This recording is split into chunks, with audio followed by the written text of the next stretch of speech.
T-minus 10, 9, 8, 7, 6, 5, 4, 3, 2, 1, 0.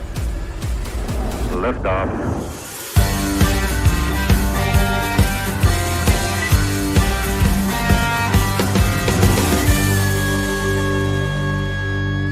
Shake it back! Does that feel good? Yeah.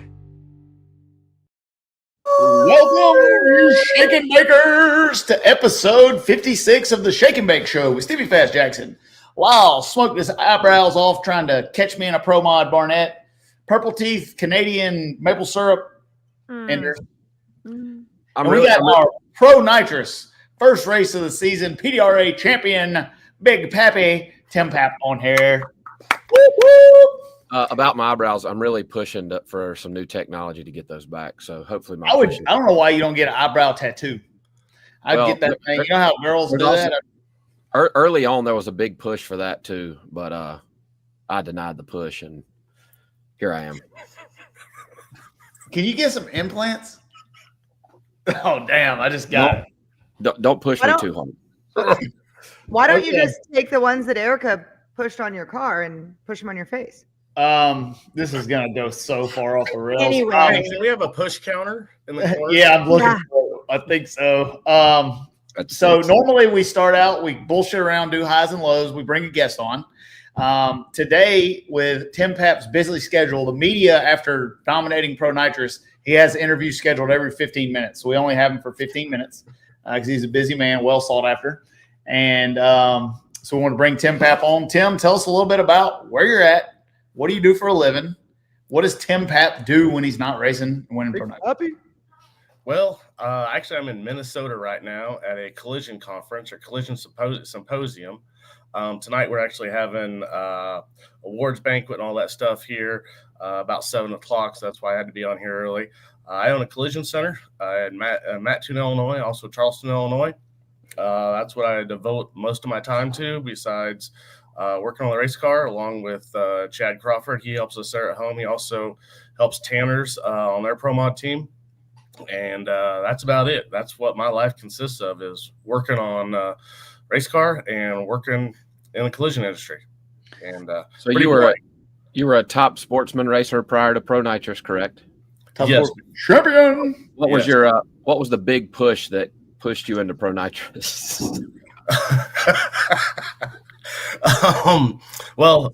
Before Top Sportsman, I was actually in Top Dragster, and of course, I met Barker in Top Dragster. Some divisional That's where shit events. usually goes south. Yeah, and I just kept telling him, I'm like, hey, what's it going to take to run Pro Nitrous? He's like, oh, you don't want to do that. It takes a lot of money, this and that. And anyway, I had a 67 Nova. We did it all. Guy offered me some stupid money for it, so I sold it.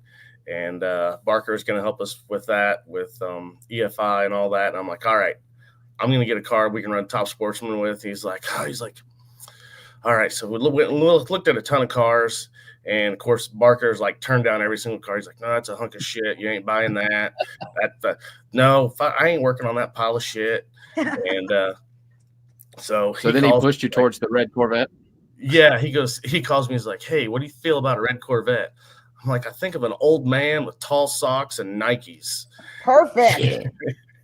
And Big Pappy one may say. Yeah. And he's like, why don't you go buy Bert's Vet? I'm like, I didn't know it was for sale. He's like, well, it's not. Just go buy it. And he's like, why don't you go? Well, lo and behold, we go and buy it and bring it home. And I said, can we race Top or Pro Nitrous with this? And he's like, I don't know. Let's just get Top Sportsman under your wing first. Then we'll worry about Pro Nitrous. So did that for a year. And then we sat down at World, I think it was World Street, wasn't it, Stevie? Yeah, World Street in Orlando. Yeah. I was like, hey, you know, I got to keep doing something. I got ADHD and like I get bored with shit quite often. So I always want to be excelling and going to the next level. And he's like, gosh damn it, let's just get Stevie in here and let's talk to him. So we had about a 30-minute conversation, and that's how things blew up into what they were. So here we are. One thing that I really liked about working with you and still do is that everything is with a purpose. So like there's a lot of people that would have went and bought a piece of shit engine and threw this thing together to try to make the winter races in the end of last year and showed out and ran like shit. And we wanted to put a program together for Tim, and you were okay with us doing that. And like that's important to me as a business owner. Like when you let us do what we want to do and we give you the results that you want, that's what we do. Hell yeah. So I'm not going to say it worked. Did you know that your car had been flown through the air like an airplane before you bought it? Oh, hell yeah. I watched it. So, I know. Bert said that in the interview. He's like, Stevie didn't have enough weight on the nose. And yeah, I told Jeffrey all the time about 2.5 pounds would have probably leveled that one right on off.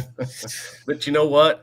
Like you said one day in an interview, you called it what'd you call it? An old clap or something? Some old clap vet. Some old clapped out Corvette. Yeah, there you go. Old clapped out Corvette. Well, that old clapped out Corvette showed itself one more time. So we'll see if we can't do it for the rest of the year. So we we go and we bring it out. First race we take it to is Bradenton, right? Take it to US Street. Is that right? Yes. Yep.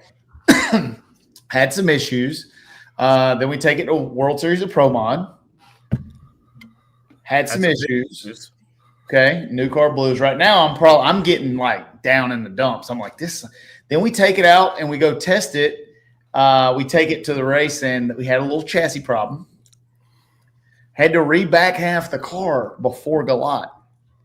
Like we got up under it because it wouldn't quite grow straight anymore. And there was a few tubes that were missing. Oh, shit.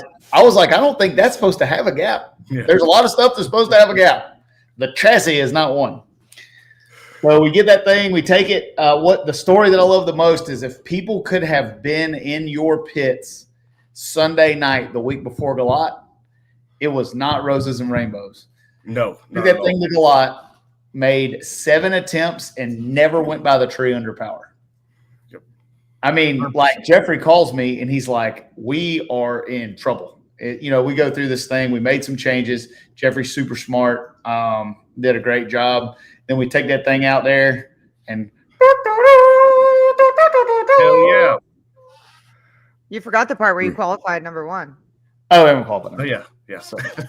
Does that mean you wrote yourself a check, or are you doing the number 1 qualifiers for PDRA, or is that NHRA? No, we're paying contingency, but my man Tim Paap did get a $500 credit on his bill today for Pro Nitrous contingency. Damn, I just got short. Couldn't even take a 0 off for him. Shit. I might give him a little extra.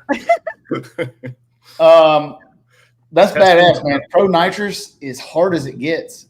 Like, yes. I did not realize that the field was so talented and that they were as good as they are. Running a Pro Nitrous car is one of the hardest things to run on the planet. Like, it's hard. It is. You throw the drivers in the mix too. I'm up to the top end from the second round on. I don't think anybody had a worse light than a 20. Like, there was one point where I told you, I'm like, damn, 006, homeboys 003. Like, it was insane. So it's all of it. Yeah, that's like when Molnar and I go back in Top Sportsman racing, and I think I was like 2 and 3 against him, and so I was like pumped up. That was the round I had a 005.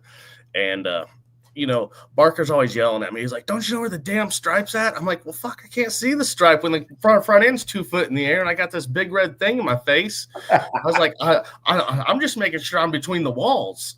And so anyway, it left, and I saw him kind of beside me, and I'm like, I saw myself getting closer to him. Well, I sure the hell wasn't going to lift, because that was what, out of all the races that I wanted was that one and the final.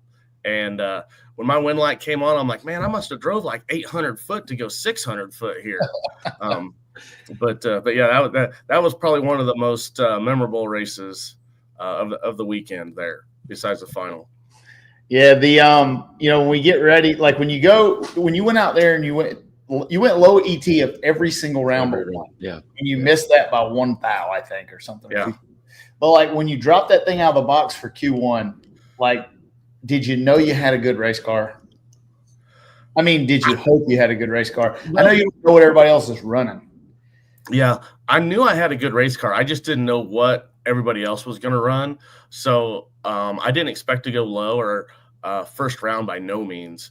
And then when I found out that what everybody else ran, I'm like, hey, we got a chance for #1 qualifier here. Hell yeah. So we went back, and of course, Barker's all excited. Of course, he always has his hands in his pocket, and he always kind of looks nonchalant. But I think really deep inside, he's freaking pumped. So he just doesn't let his emotions show. So I'm sitting in Brazil. I have about 50 KTR customers and clients in Sydney Frigo's bar watching this deal. Sydney has like 150-inch TV in there. I mean, I'm not exaggerating. It's huge.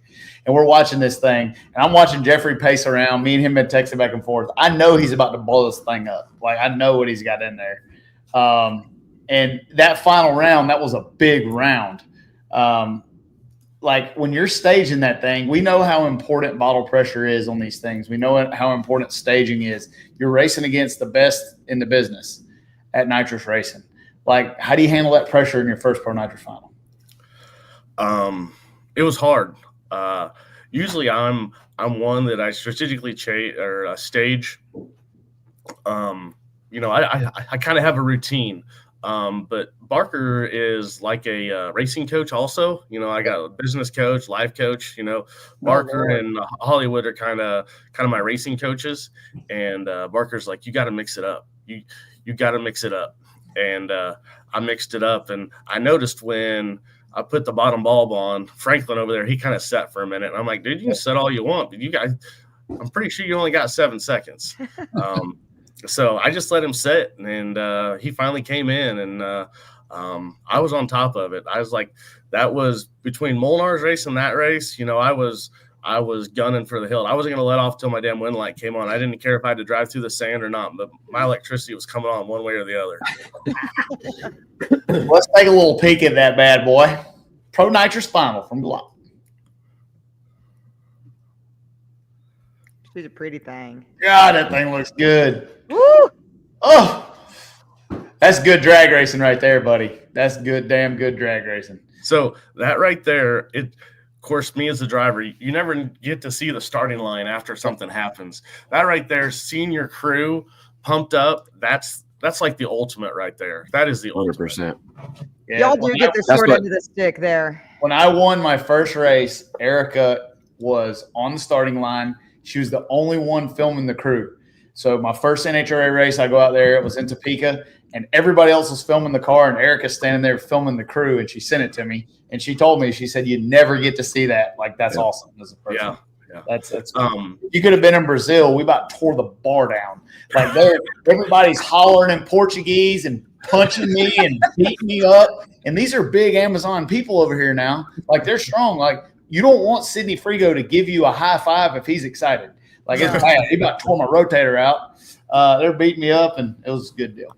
Yeah, hell yeah, it was a good deal. Jody left her camera on. The videos every run from behind the car.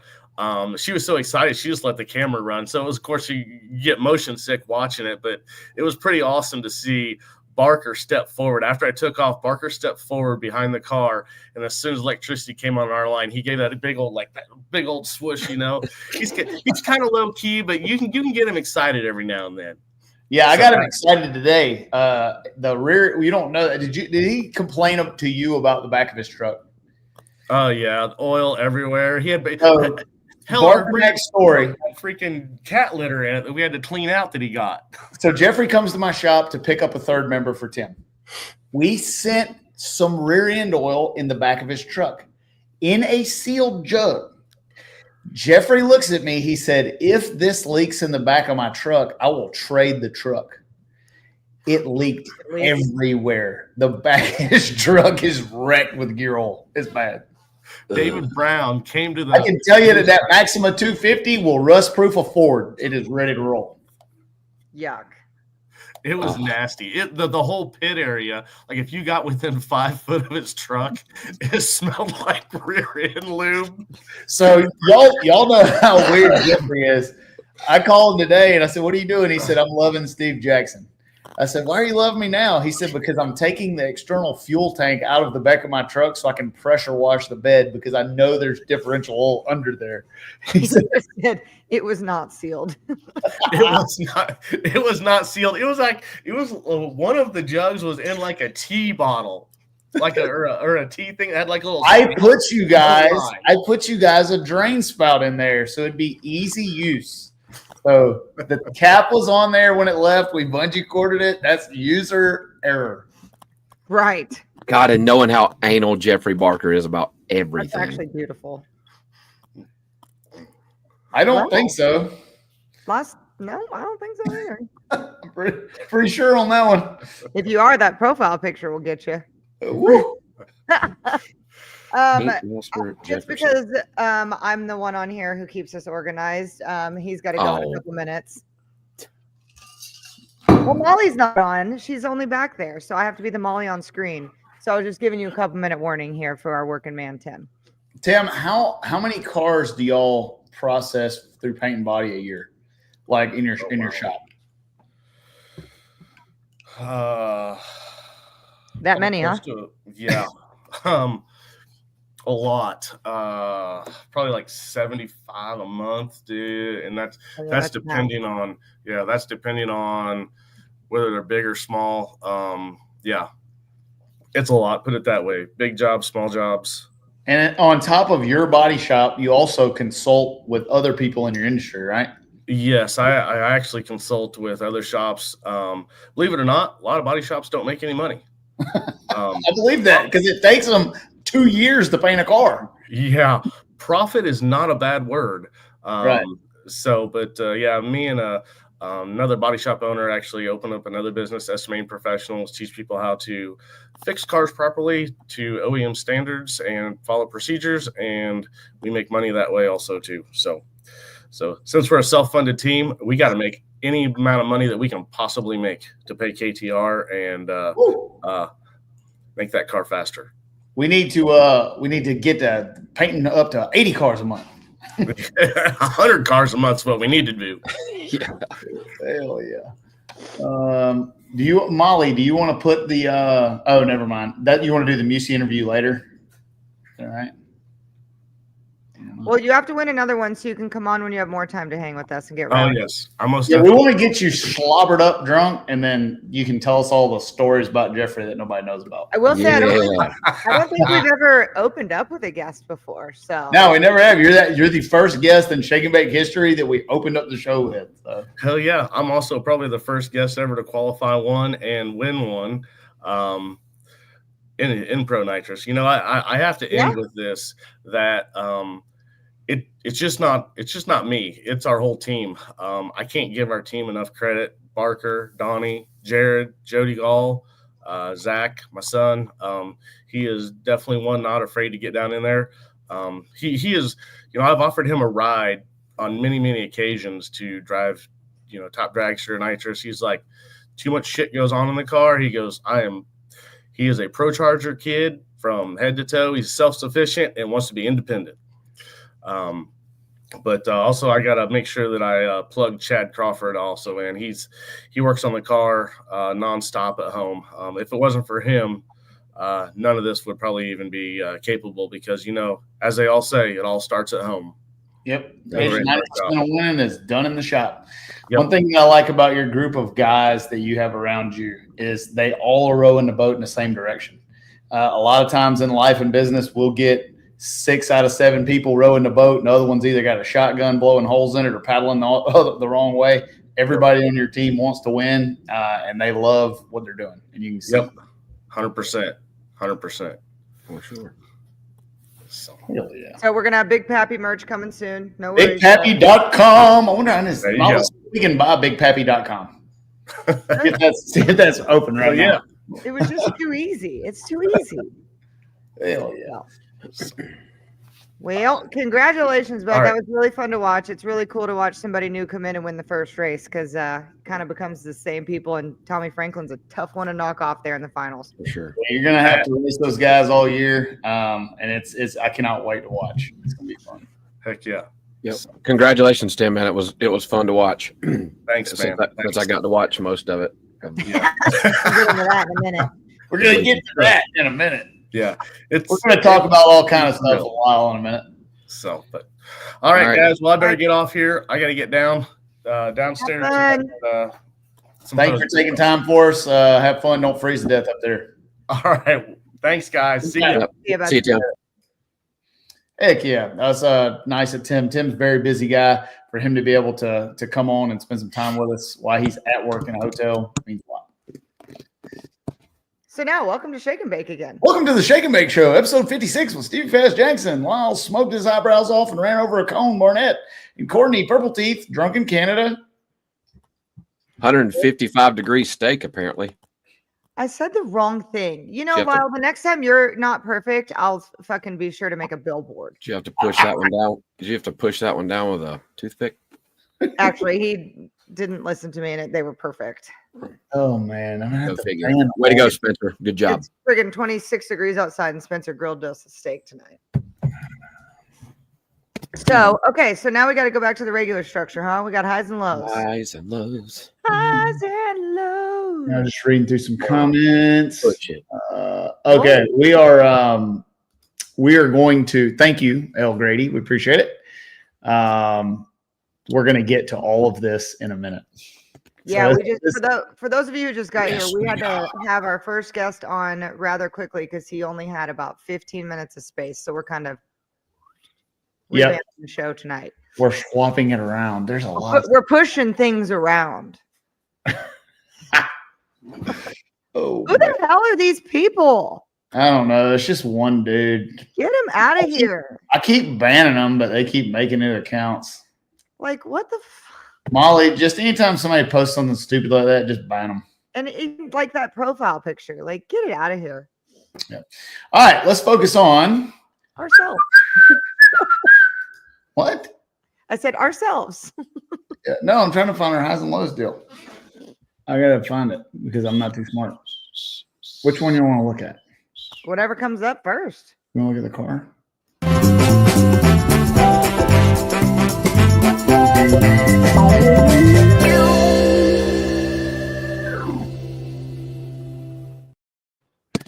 All right. Let's start off with where I'm going to go last because I had a pretty good week. Okay. Courtney, what do you got for your high? I have a few highs. I always do. My lows are getting low. My couple big highs was probably Pomona with Spency making it to the old semifinals in the Jim Head funny car. That was really freaking awesome. Also, funny cars are scary. Don't do that to your significant other. Fuck around. Fuck around. Fuck around. The round that he went into the semis was really cool. Erica, Richard, all the guys at the lead are loving it. They all come up and watch, and it's kind of cool. But I don't know if I sent her that video, but it was me and Erica being total idiots doing the exact same things at the exact same time. You did. Oh yeah, look at that. Just a selfie with a funny car. Let's see if I got any video. The video's in there somewhere. Or you text it to the group. It's okay. It was on social. It ain't that crucial. It was just, you get girls who've been around the racetrack forever, and usually we're just like, yeah, acting all cool. Spencer won the second round, and we acted like we were just like, good Lord, these people. We acted like we'd never been at a racetrack before and acted like total girls flapping our fucking wings in the air. And it was just really cool. That was really cool. The guys needed it, had DNQ'd the first two races. So that was special. And then my other high is the NHRA photo of me. I will be making my top end debut this weekend in Vegas, doing some interviews. I'm so excited. I'm not quite nervous yet, which makes me nervous. You're like so comfortable being you that you're not scared?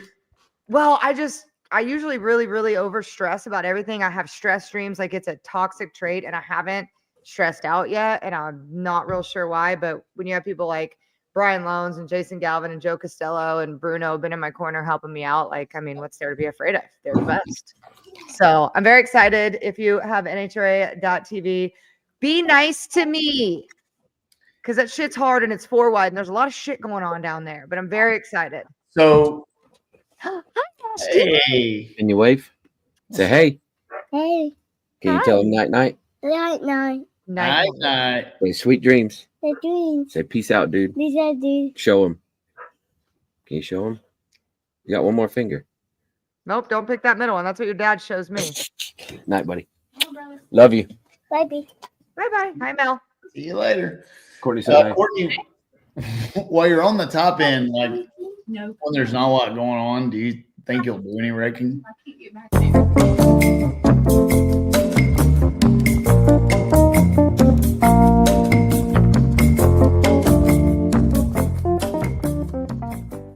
I just didn't know in between takes or whatever rounds if you'd run over. This there. reminds me, new invention, a rake we can push. A push rake. That would be a push broom. I guess we could have a push rake. Every time you get me with that stupid video, I just head down. I wish you could see me when you do it, but maybe I will. But Safety Safari's pretty much got it covered.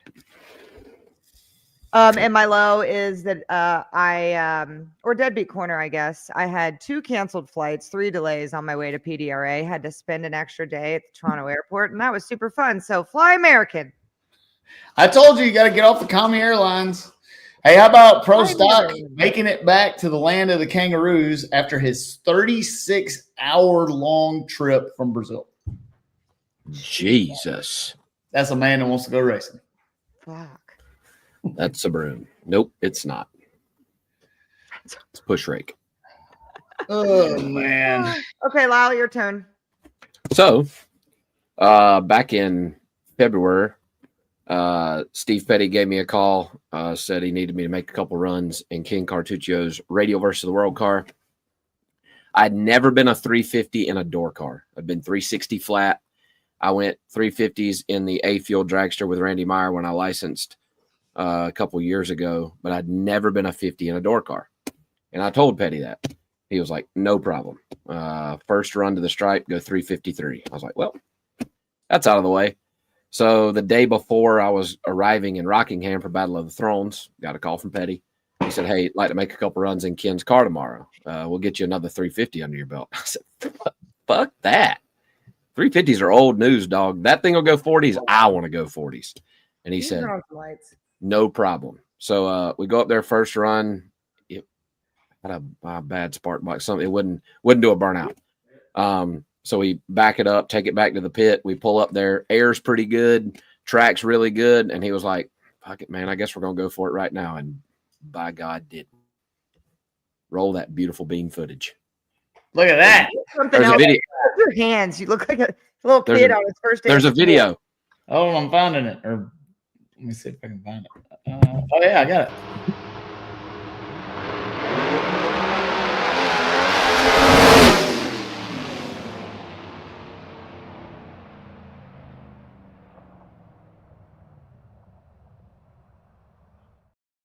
That's a whole different kind of acceleration right there, buddy. So I knew when I let go of the button. So I told Petty, I said, if I drive this thing the rest of the weekend, I'm going to have to either use my dragster chin strap or put something behind my head because it's literally trying to peel your helmet off. It went 892, went 232 to the middle, and was all up in the wheelie control. Looking at the data, Petty thinks it possibly could have bettered the record run had it not been all up in the wheelie control. But golly, dude, that is straight shot out of a cannon. It is. It takes your breath away. Like I say that all the time. Nobody understands it. When that thing goes by the tree, it takes your breath away. Can you pull that photo up again of him holding the time slip? I think that's as close to what it would be like to drive a funny car as you can get. Why? Because I think you look goofy. I am. Look at me. Just stand down. Yeah, that one. That's a good one. That's perfect. Anyway, I need Molly. I need a life-size cardboard cutout of that. The hair, the arm, the suit, just like that. I need the whole thing. That's a helmet beard. That is amazing. This is manhood. I told I don't give a fuck. How many times you been 349? Shut up. None. I told Ashley Lemons that does she's behind the scenes for Scott Tidwell Racing and does all the video stuff. Like the in-car video is a complete mess because in Ken Cartuccio's car, he has a parachute handle shaped fire bottle handle, which I like. However, it is placed where most parachute handles are. They put a big pin in it because Ken set it off, I think, in Georgia. So it had a big pin that's right beside your head that you can get out and whatnot. That's the first thing I grabbed, which is why the shoots were so late in the video. Right. Well, then I'm like, shit, that's not the shoot. So then I go to the shoot handle and I'm like, shit, the car's not in neutral. I put it in neutral. I'm like, shit, I haven't shut the motor off. So I shut the motor off. Shit, I got to get the shoots out. I just went 349. And I mean, hands were all over the place, like a complete disaster in that. So they weren't just like by your side straight. Well, I mean, kind of. No, you dick. They weren't by my side and straight, but that was my high for sure. It was a hell of a run, awesome run. Huh? Hell yeah! I watched it. That thing is bad, son. It is so good. I don't think they made but one or maybe two runs. I think two maybe runs that did not go 340. Yes, it's impressive. It is absolutely impressive. And like the thing doesn't do anything crazy. Like it's not all over the racetrack. It is string bean straight. Like it is. Ken's told me a couple times early in the year that there's a couple radial races he may not make, but he still wants the car to go and that I can drive. I'm like, yes. So like when he calls you, he's like, man, I'm sorry to ask, but like, will you drive the car? He doesn't need to call. I just need to detect like it's time. And I'm going to know exactly. Like the Batman call. Batman signal in the air. You know, you ain't got to push me to do that. I can tell you. I'm going. Woo! Spencer, is he still on highs and lows? Because he's been downstairs. Oh. Talk about your low, buddy. Did you do your high? Oh, I got to do We're doing them together. We're doing them together. Oh, I can do my high. Oh, no, I'll do my low. Well, my low goes with another high, I guess. We raced our first PDRA race this past weekend, my first race in the PDRA and Pro Boost. That class is super competitive. We qualified on the bump. We made a really good run off the trailer testing, struggled to get down the racetrack after that, and then actually qualified on the bump with our Q1 run. But I was excited to make the field. There were 12 others that would have loved to have been in my spot. And that was good. But my low was first round getting absolutely donkey stomped from trans brake release to frickin' finish line. You tried to Mario Kart in there. I did. And Melanie was way out of the group. I was watching her thinking, well, we didn't make a run, but I've won because she's crossing the center. She drives at 900 feet to go 63 or something like that. I'm we're trying to touch. There ain't nobody fucking with that today. And nobody did. They ran a really good race. She drove her ass off. I think she was 001 in the final or something. Like, I mean, you just weren't messing with it. You were a victim. John Salemi and that crew have got a great handle on that car, and she is driving the absolute shit out of it. So they're going to be tough to deal with. They're very, very, very good. I can't wait to have them on the show later. That is it. Yep. I have like 75 highs and only one low, so I'll try to roll through it. If you guys have been watching drag racing the last month, KTR is on fire. We have really put in a lot of effort over the last several months to get to where we're at. And my high is this is KTR's last 3 weeks. We've had raced on 2 continents with 4 different power adders in 5 classes. We got 3 wins, 6 finals, 3 runners up, 3 number 1 qualifiers, and set both ends of the world record in Brazil. On top of that, we put together one of the baddest, if not the baddest, no time 275 car with a great bunch of people. I'm very proud to be partnered with this thing. And they went out there and kicked butt in Texas, got to the semis in that deal. Chad Henderson and the Buick qualifying number 1, win the race in Rockingham, their first gold throne. Look at Chad over there. It's been pretty good. You think that thing's on a chicken shit spreader fertilizing fields in Alabama? That thing right now, knowing Chad, is probably still in the trailer from the last race, and they're planting right now. So one thing about farmers that you'll learn is when it's planting season, it's planting season. Like Jason Scruggs, I've seen him gonna come to a race before, and it's time to plant and not go. Yeah. So it was really good. We ended up winning one in Brazil. Sydney Frigo went to the qualified number one, went to the final, and set both ends of the world record in the final to win the race in a side-by-side 360. So like that's a lot of highs going on. It's pretty cool. I think that's all of them. Is there any more highs? Pretty impressive. Pretty good. We're having a good week. Is when you work as hard as I do and as hard as everybody here at KTR does, and you start seeing some fruit, man, it's encouraging. Because like for a while you're not seeing any fruit. Oh, another high was when I posted this picture on the internet, and I got 300 emails, hate emails, and a bunch of questions about my April Fool's joke. No, the Motion Raceworks Shadow 3.0 is not turbocharged. That was funny. Oh yeah, freaking speaking of April Fools, the 00 shit show post of me running Spencer's car. I have never been confronted by so many people about one thing as I was at the PDRA race for that. We had fans tell me they drove out for it. I got a couple of emails and texts about, I didn't see any of your runs. What was it? Well done, David. Well done. I'm in fact not driving a Pro Mod car. No, thank you. I think I got a Louis Vuitton E1 video. That's a bunch of folks on the starting line right there. Woo. Shooting out early too. Oh yeah. Want to make sure that they knew that what we're doing. So got some really talented folks helping run that car, and it's good to partner with people that want to win. My low, definitely first time out with our new customer Mike Cecina in Pro Street. Pro Street and PDRA is a serious deal. This was our first time out with this car. We D&Q'd. We ran very well. This is a beautiful race car. We keep in-house here. We handle everything on this unit. It was his first time out with us, and I was remote tuning in Brazil. We went 432, which is pretty good. He's excited about it, but I always want to win. It's not there yet. It's not where it can win yet. But Mikey has got the right attitude. He wants to go win. He wants to keep moving forward. So it was a good building weekend for us, but there's some sharks in that class.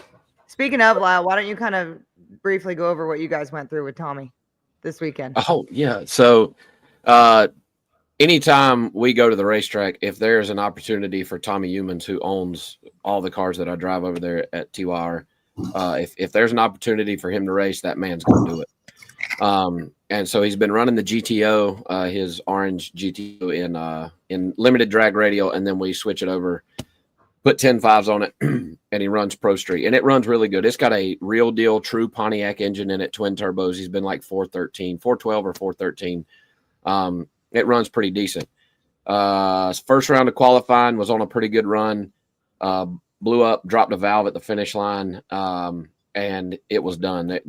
That thing's really hard to work on, one-off engine, and the spare was not ready. So at that point, we were like, well, Tommy's done for the weekend. We'll focus on the Pro Mod.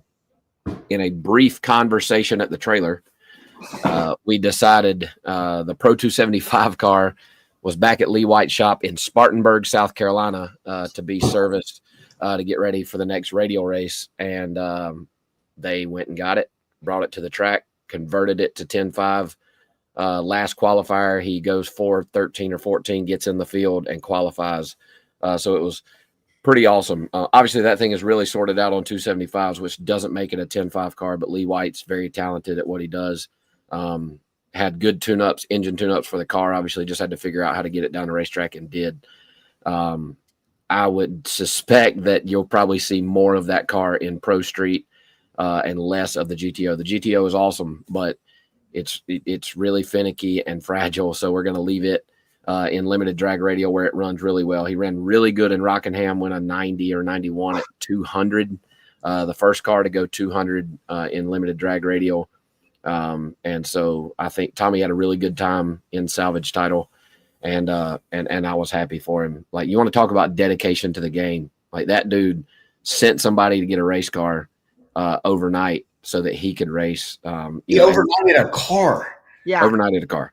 When he got out of the car after that last qualifier, like, yep. It was so cool. He was, and like, he hasn't driven that car. You know what I mean? Like, I went over there and kind of told him what I did and how I did. Like, he's way taller than me. We had to put a steering wheel extension to get it out of his knees. Like he just rolled that thing up there for Q2 and it didn't get down. It shook and he lifted. And then Q3, it goes down the racetrack and gets it. So pushed through and got her done. Did push through. Yeah. I forgot one of my highs. The other Buick. So we got Jackson Henderson goes to his first ultra final, making nitrous great again and we almost had it with both Buicks. Yep. I don't know why that thing spun the tires, but he did a good job driving. It was fun. I forgot to put that. The Hendersons deserve it, man. They've been doing this a long time, and that's Chad's first LDR win. I think so. He may have won before, but I know it's the first Battle of the Thrones. I know it's the first one in a little bit. So they've been racing a long time, put in a lot of work for the class, and they're good folks. Family to me. Well, that kind of perfectly transition. Oh, were you not done? Wow. No, yeah, go ahead. I was just going to say, we're on Molly's here little guide she gave us that kind of perfectly transitions into going over the Battle of the Thrones winners. Battle of the Thrones. Or Battle for the Thrones. It was Battle of the, then it switched to Battle for the. Ask me how I know. Somebody got a lawsuit or something.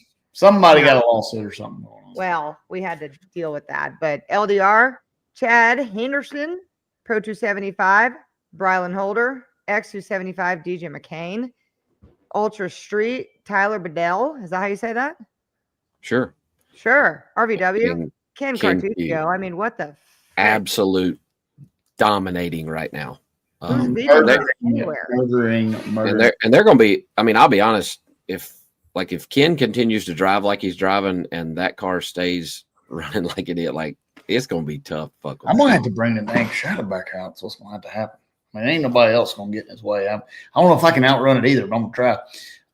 Yes, I did see that once Bubba Stanton found out that my car's in the chassis shop getting a front end, when I've been calling him out for the last 18 months, he's now ready to race. I did see that. So as soon as it will spin over and have the oil pressure again, you'll see me answer that. I don't talk crap when I can't back it up. My car is getting a front end put on it. You are good at that. Run it like a roadster. I did forget a high before we move on. It will probably be released tomorrow, but I'm going to run the NHRA Four-Wides in Pro Mod with Scott Tidwell. We're going to bring Erica's World Series of Pro Mod car out, and I'm going to run the Four-Wides. Hopefully both Charlottes and possibly Bristol this year. But I couldn't stand it. Had to come back out and get a little quarter-mile action, so I will be in Charlotte in just a couple weeks. Did you miss us? That's exciting. I did. You missed us. I'll be honest. I'd never ran PDRA, and I really like it over there. It's really a different vibe. It's fun. So I'm looking forward to running the rest of the year. But we decided middle of last year to invest. KTR did invest in PDRA. It's pretty good race and it's fun. I like that it's only a couple days. It's a good platform. They're doing a great job. They did a great structured. Job. Very structured. And I don't like comparing, everybody to NHRA and whatnot. But if there's one, the NHRA gets a lot of hate. There's not a lot of good things said about them most of the time. But if there's one thing that they do, that's they run a very good show. It's a tight ship. Cool. Yes, and it is. The PDRA is the exact same way. Everybody's on the WhatsApp. They send a text. They announce it. Everybody shows up. Back of the lane. Staging lanes are ran great. Everybody kind of spreads out at the back. They pair you up nice. And they do a really, really good job. So and there's many cars there. There was 400 cars there this weekend, and there was not 1 minute without something going on. If you've ever been to Galot, if you come in the back gate, which is where all the rigs and stuff come in, there were cars pitted to the road, outside the gate. Yeah, they were pitted in the grass on the entrance road. The crowd was pretty good there too. That's one thing that they've struggled with, and we've got to figure out. But crowd was great this weekend. The pits were bumping. Yeah, it was cool. Sure. So, but we'll talk more about PDRA here in a minute when we get Melanie on. Yep. John will answer that in a minute. When we decided to invest over there, I'm an NHRA Pro Mod racer through and through. We do what I think is a great show, but PDRA it's a different market. But we have a lot of customers in PDRA now. I don't know if y'all saw that KTR is posting contingency in every class. Basically, if you spend $500 with us a year, and that can be on anything, that can be on a Hub Dyno visit or T-shirts or whatever, you win or runner up, you get paid. And that's for a small company like ours, that's a big step. It's about $8,000 or $9,000 a race in contingency. It's even with merch. You can buy $500 in merch and get it. Whatever. As long as you spend $500 with KTR in a calendar year and you win a runner up, you get paid. So that's a big step for our company. But we like the PDRA and we're glad to see it flourishing. All right. Well, y'all want to go over Pomona before old First Lady of Pro Mod gets on here? Yep. Let me see if there's any comments that need to be addressed. Oh, yep. Chad is on the Terry. Yes, he's doing. We're going to talk about Halsey. Yeah. All your Halsey and PDRA questions, they're coming. Yeah, we're doing that. Dun, dun, dun. We get that happening. The Shadow's not getting front half. It's just getting a nose. When it blew up in World Series of Pro Mod in the finals, it split the front end that had already been split and put back together by Bumblebee Composites. So it's getting a new nose and getting a little bit of updates. No chassis work. Just dolling her back up. She had a rough couple of weeks.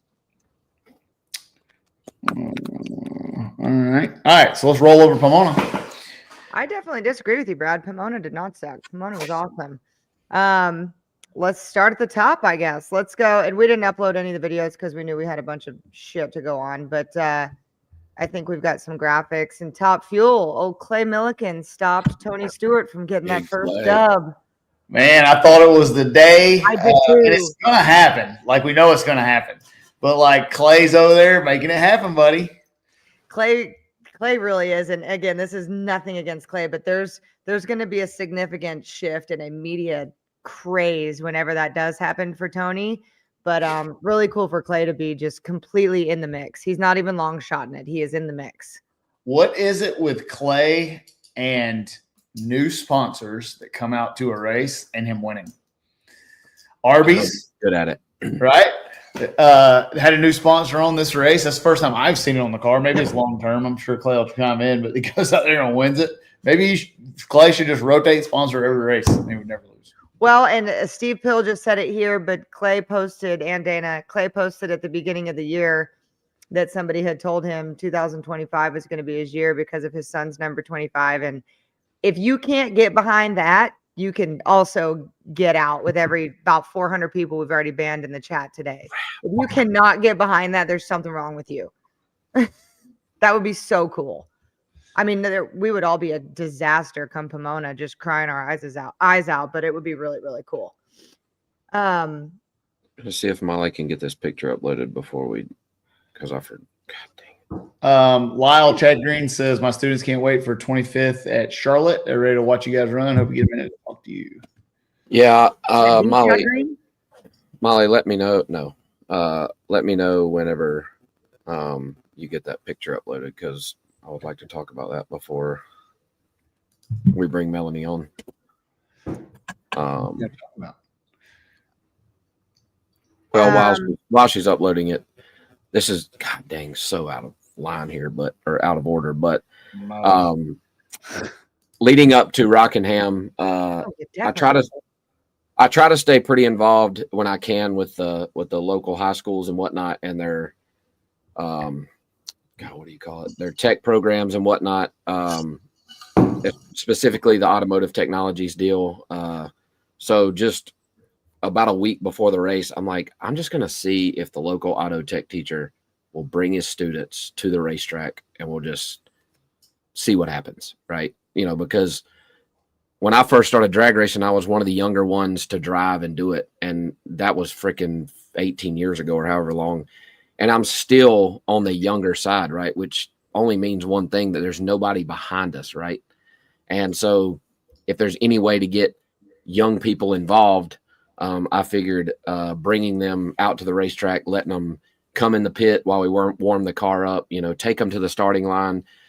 So I got with the teacher, he got with the school system, and there were, Stevie, she uploaded the photo.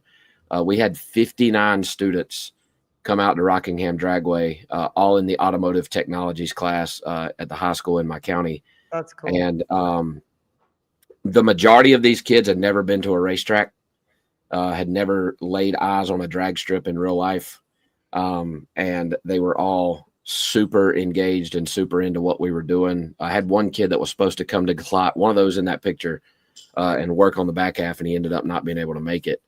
But it was pretty cool, man. Like those, you know, if I felt like if there's any way we can get the younger generation interested in what we do, we have to do it. You know, there's too much going on for these kids just to decide on their own to come out to the racetrack and hang out. But there's 59 of them there, and it was pretty cool, man, to have all those kids there. And they apparently a handful of them are going to come to Charlotte, it was pretty cool. So I didn't know any of this was going on. I just seen a herd of kids walking through the pits, like 50 of them. And I was like, what the hell? Is they having a field trip or something? And I found out they were having a field trip. Yep. Pretty cool, man. Yeah, they do that at NHRA with the YES program too. So that's good on you, Lyle, for getting that out there in the different areas. Yeah, it was neat. Back to our regularly scheduled prompting here. A funny car for Pomona. Jack Beckman collecting the 300th win for John Force Racing, and John was there, and I thought that was pretty cool. That was very cool. Yep. And Daniel Wilkerson beating him in the finals. Daniel Wilkerson is, if y'all have not paid attention to him, watch him. He is one of the most animated. He is fired up all the time. When he won second round and Spencer won second round, I'm up at the top end. They both climbed out of their cars, and he still was fully geared head to toe, screaming at the top of his lungs, went and like smothered poor little Spencer. And here's the parental advisory, screamed at the top of his lungs, funny cars are so fucking cool, huh, bud? And like they just had this, they were racing the next round, and it was just really cool. That kid is so enthused about what he's doing. And it's really cool to watch. If you can watch him, you will be a fan of him. And his interviews are just off the wall. He's like John Force. Whatever he's thinking. It's like what he's thinking, you're gonna get it. He scratches his head and he like looks up and says random shit, and it's phenomenal. That kid is absolutely wild. And that was his first non-4-wide final. But you weren't stopping that 300 magic. And then stop me if you've heard this before. Greg Anderson won Pro Stock. Woo! Oh, I forgot to put up the Oh, I got the low. Damn. What? Man. I have your low up there that's tied to the Pro Stock. Hold on, I'm gonna find it. Don't worry. well, yeah, Erica getting outrun by 700s or what? Oh yeah, that. Elite looking for the 40s. Funny story, Richard, Erica, they all go to dinner. We're still there. Spencer just ran the semis, and we already get this picture. They're done eating. That's how early we got out of there. And Richard sent that to Erica, and she sent it to me and goes, make a meme.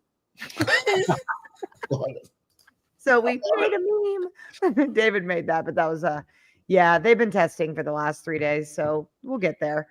Yeah, no bikes. Hey, look at Blower Bob's avatar picture. That was a good time. Bob. I remember that.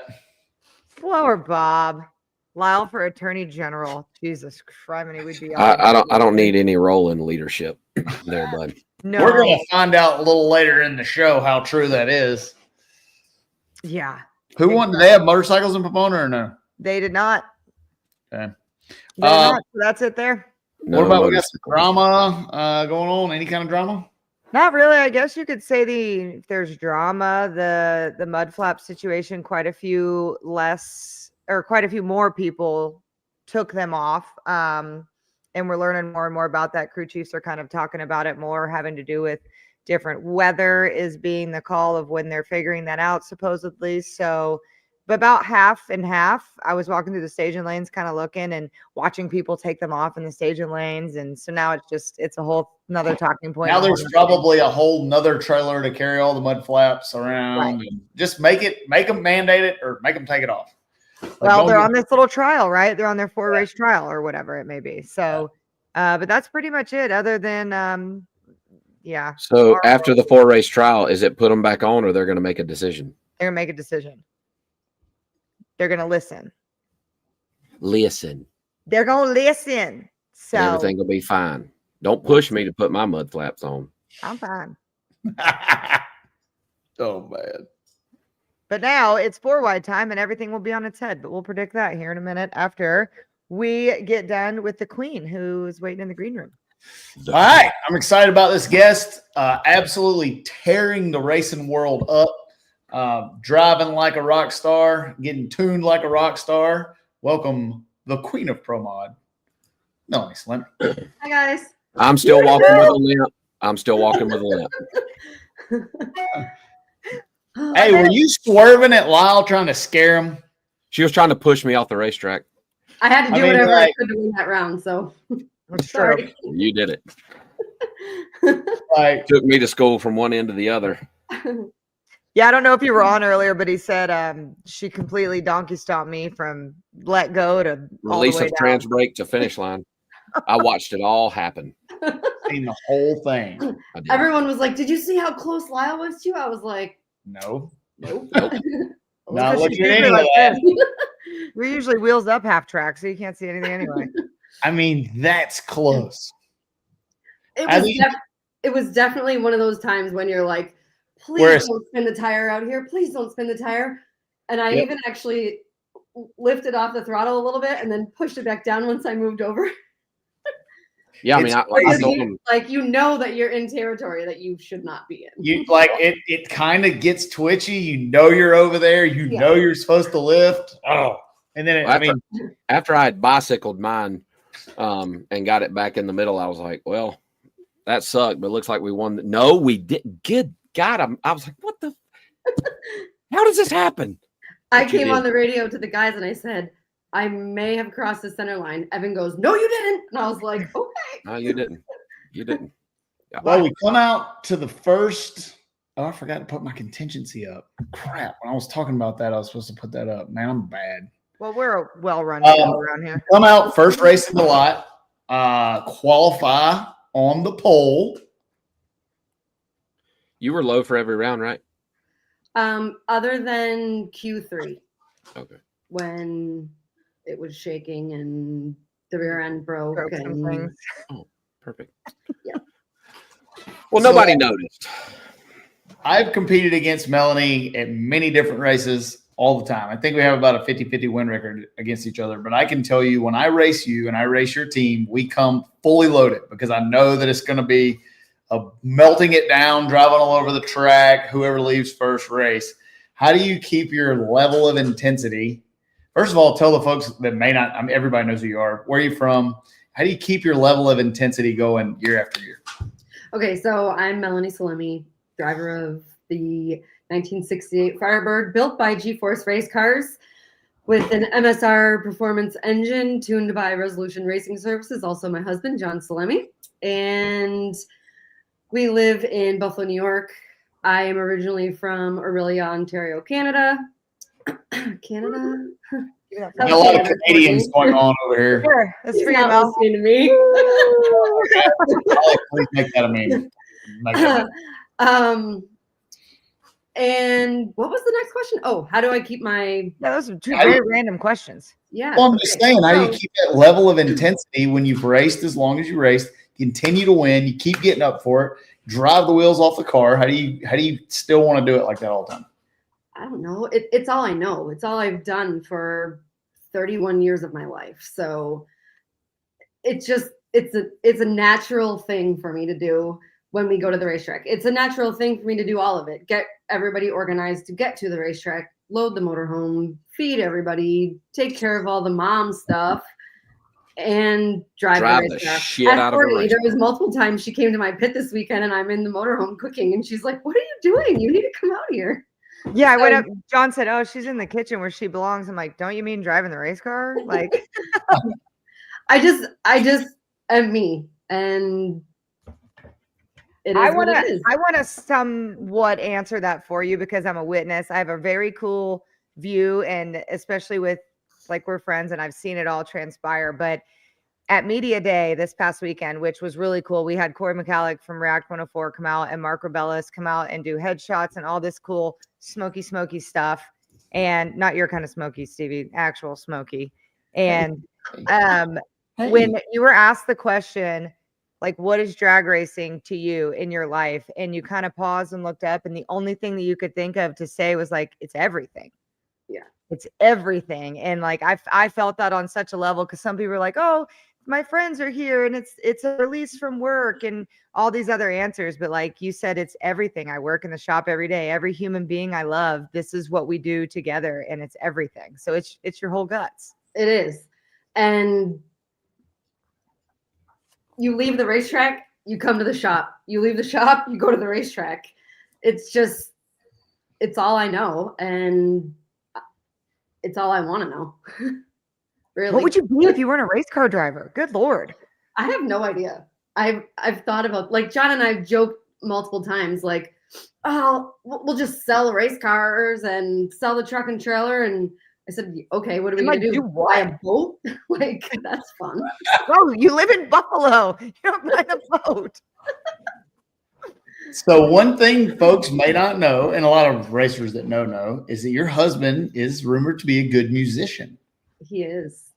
I've heard he can get down pretty good.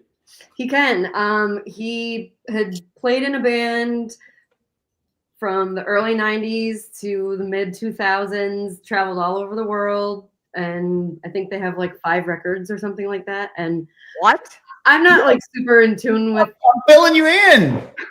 What? Yes. John can get with it. Yeah. That's the name of the band? Oh, Spencer just chirped up the name of the band. He's a fan. Yeah. So that's what he did while he was also going to the racetrack with Jim and Mike Sawicki and learning everything that they knew. So he's a product of the band and his brother Jim and Mike. Good information I've Yes. needed to know. And he toured for years and years and years. And every time that we're at the racetrack, he's always like, it's so similar to what it was like touring with the band. Like, you put your everything into putting on this show for an hour for all these fans. And like, you got to sell t-shirts, you got to make posters, you got to do whatever. Get out of here. Look at him ripping on that thing. What was the name of the band? Snapcase. Snapcase, yeah. Yeah. Hell yeah. And they still do get together like once or twice a year for little shows. They actually just recently did one here in Buffalo, and it was cool because a bunch of racers came, like Denise and Brad Schmidt came, and Cool. the Butchers came. Yes. Yes. Oh yeah. That's cool. So like, I have a front room in my house, and when I first moved to Buffalo, it was all like Snapcase posters, like nicely framed and stuff like that. Well, we've slowly like taken a couple of those down and put pictures of race cars, but it's wild. still a big part of his life. Not that he tours with the band anymore, but like his bandmates and him are really close, and they get together and practice once in a while and play some shows. That would be awesome. That did look like the Backstreet Boys. That is absolutely awesome. He needs to get up there and let karaoke rest. It's not like probably the type of music that you want to listen to. It looks loud. It's very loud. Yeah. But it's so cool to see him in a different element. Also, like watching him on stage playing his guitar and just like going crazy is pretty cool, because at the racetrack he's usually pretty laid back and like not going crazy. Until you win a race. Mentally he's going crazy, but Right. I can show you after if this.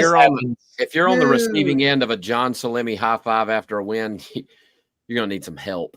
I saw that. That was the first thing I saw watching that video. Like, no, that's painful. Yeah, after this, we have the it can video? get long.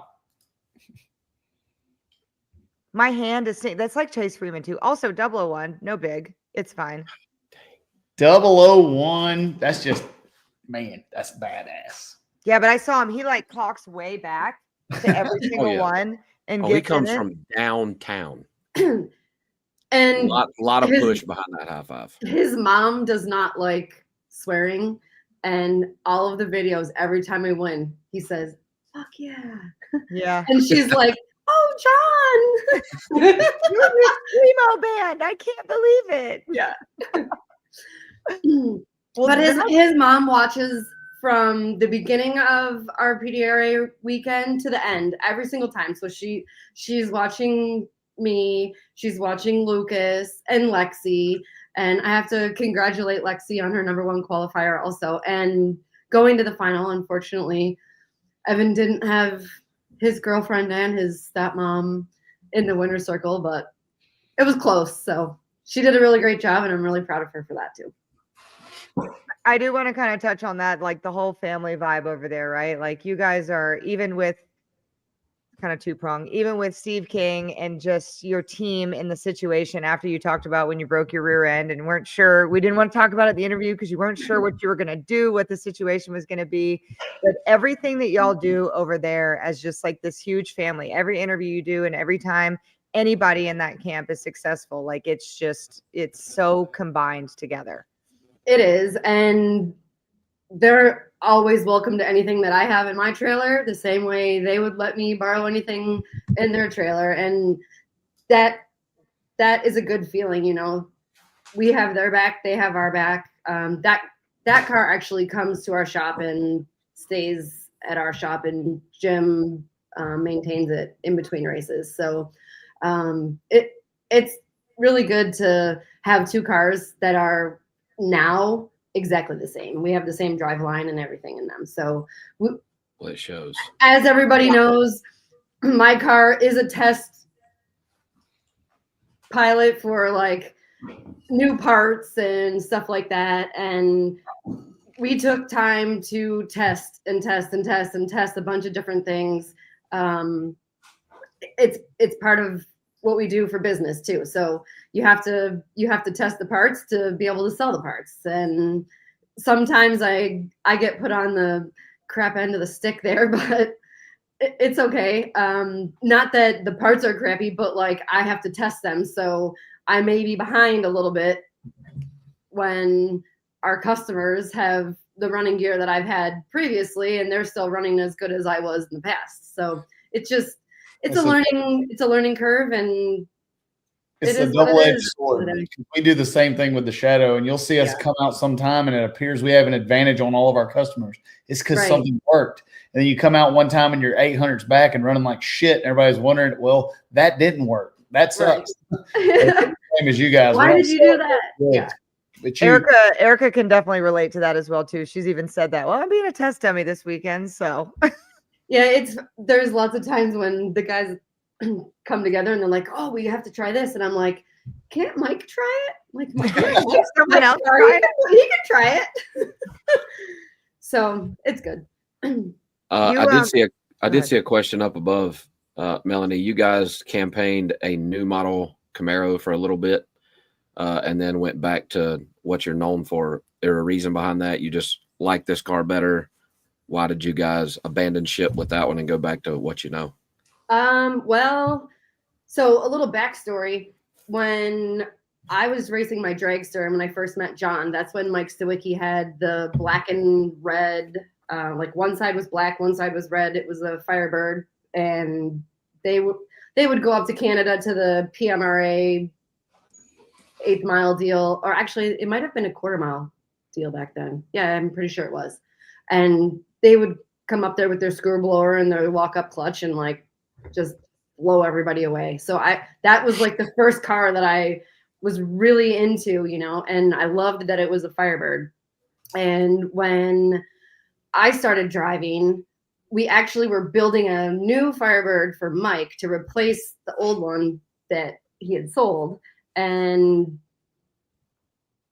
things happened, and Mike said, let's just put Melanie in the car and see if she can drive it. So that Firebird became mine. And then Eddie Whalen built the late model Camaro, and we ran that in RVW. And I still had the Firebird that I raced on big tires at that time. And then I think in 2019 or 2020, maybe, we decided that we would sell the Firebird and just run the Camaro on big tires instead of running an RVW anymore.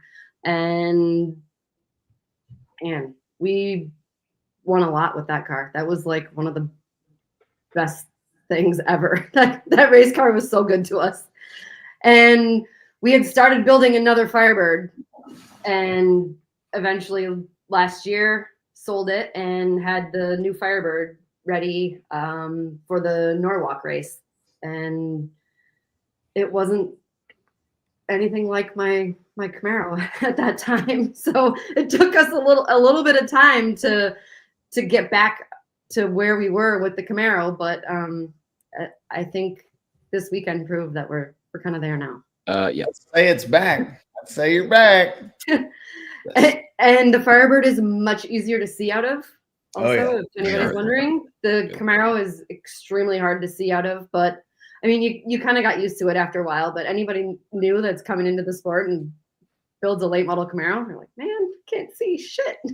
Every time I strap a driver in one, they're like, I can't even see the 330 cone. And like, Yeah. you have a square like this that you get to look out of, and there's a scoreboard out there, and you Yeah. gotta try to find And it. even because of the way that the A pillars are and the side windows, you really can't you don't have a peripheral vision in that car either. So it was tough, but like I said, I did get used to it. And honestly, it was way easier to drive visually when it was on small tires, because it picked up in the back and You can see.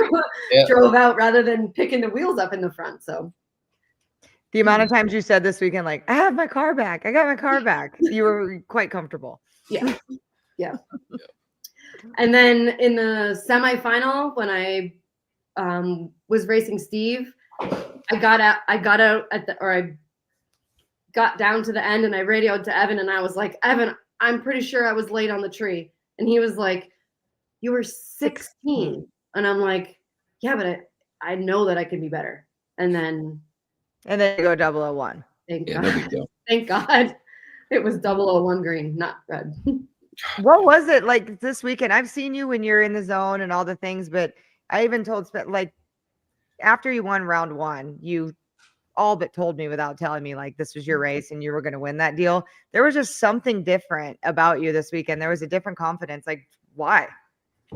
I was comfortable. I mean, I love racing at Galot.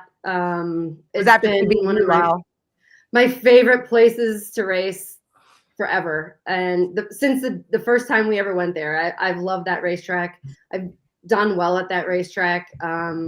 It's our whole pit this weekend was just super laid back, and everybody there was no animosity between anybody. Sometimes somebody wakes up in the morning and they're kind of cranky or whatever. Sometimes it's Evan, sometimes it's John, sometimes it's me, whatever, and there was really none of that this weekend. And everybody just meshed really well. And that's when they're good. Lots of friends there. And yeah, y'all, you two fun. gave me some shit in our interview Saturday morning about how I didn't kind of bark at Melanie and whatnot. And when walking over there, I was like, I could go in some domestic dispute or men beating women or something, but I'm like, I'm looking at the qualifying sheet and how Melanie's driving, and I'm probably best after my shenanigans on the internet, which we're going to get 48 hours prior. I figured the less ammunition I provide to the masses, the better. So I was very nice.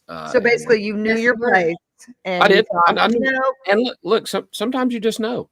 Because I was definitely expecting more from you, Lyle. Yeah, we got done with the interview, and I was like, let me get a race car. Let me get a race car under me, and then I'll talk a little shit. But until then, the worst thing that I got from you was shake and bake. And I was like, okay, sure. Yeah, he's like, I super respect you. It's gonna be a great race. So boring. Well, we got to brush up on your shit talking skills. Well, he is fair.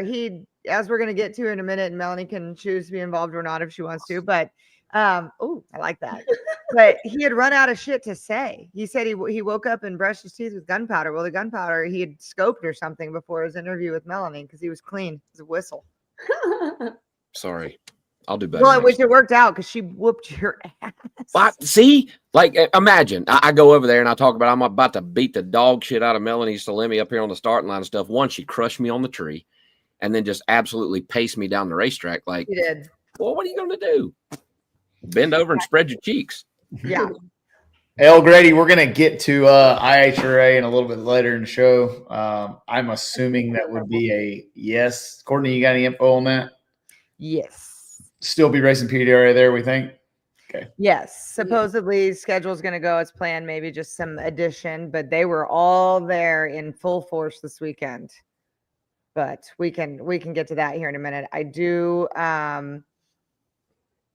I mean, it's up to y'all how you want to structure this next year part. Everybody keeps commenting about it. Do we want to get into the questions, people? Melanie, you want to stay on? You want to be on for this? Maybe, yeah. Sure, why not? Carla says her junior's purple like your car. Pretty That's awesome. Oh, You know what? I didn't have purple nails this weekend. That's why you won.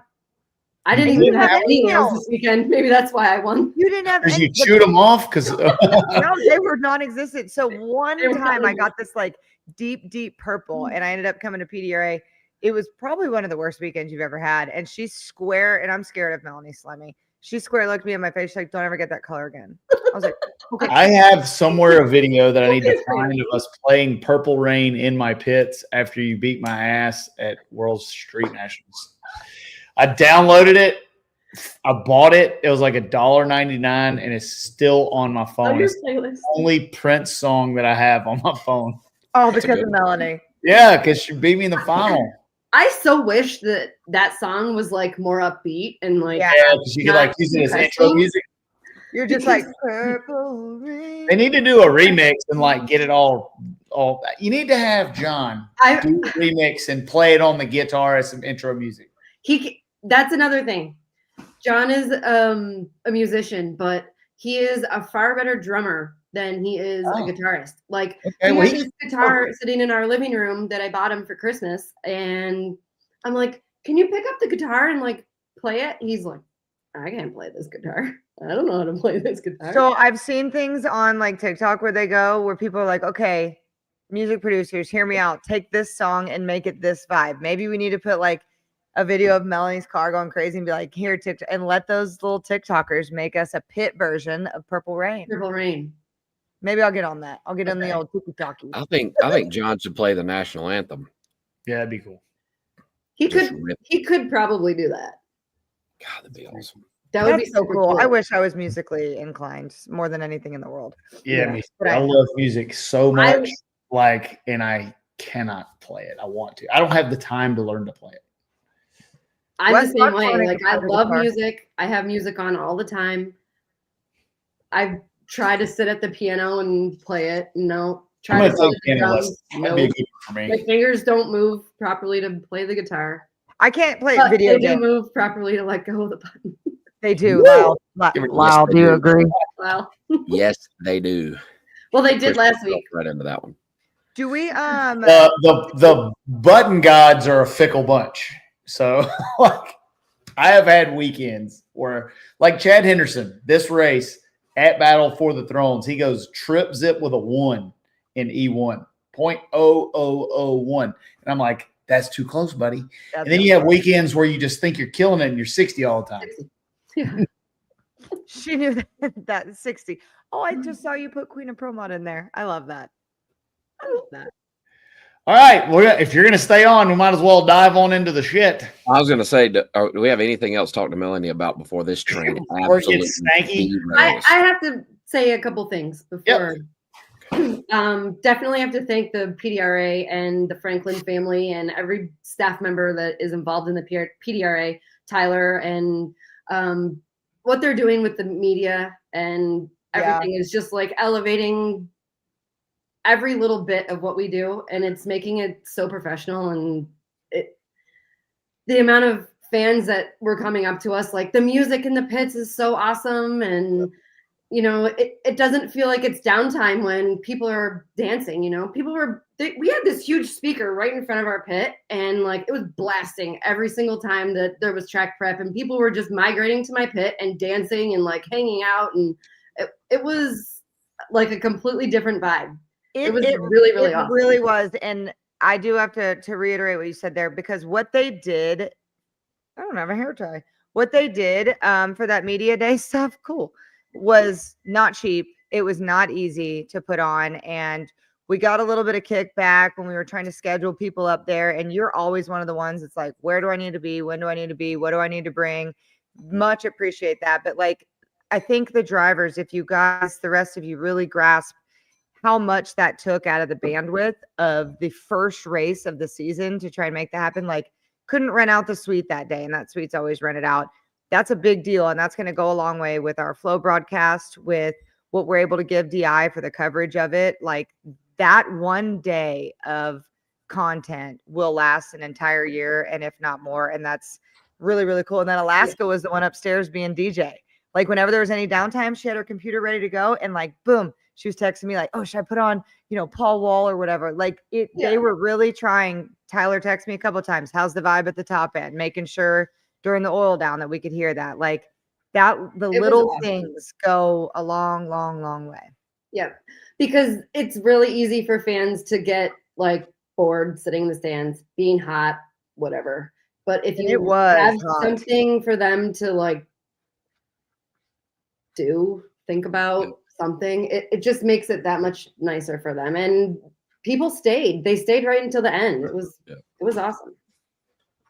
So It was not only the PDRA staff, but like the Galot staff, Josh and his wife Katie and her daughter, they came over after. And Josh's dad, I don't know if everybody knows this, but he used to be the starter at IHRA. And we hadn't put our car away yet, and they came over, and I was like, you know what? You need to just sit in my car and we'll start it. And he was like, no. I said, yeah. Well, it's not going to go anywhere. It's just going to sit here and you can sit in it. And so we did. And he was like, that made my entire drag racing life. So that was like a really awesome ending to a really awesome week, just to be able to do that for somebody that had obviously been around race cars forever and ever and ever, but never actually sat in one and had it started it up. Yeah. See, that's why you're a crowd favorite. That's why you're the queen. It was Queen. All right, before we get Lyle beheaded, let's roll through the rest of the PRA. So we got Melanie wins Pro Boost. Tim Paap, Big Pappy wins Pro Nitrous. Blake Denton and Lizzie's old hot rod wins. That was cool. Pro Street. That was pretty emotional for a lot of folks.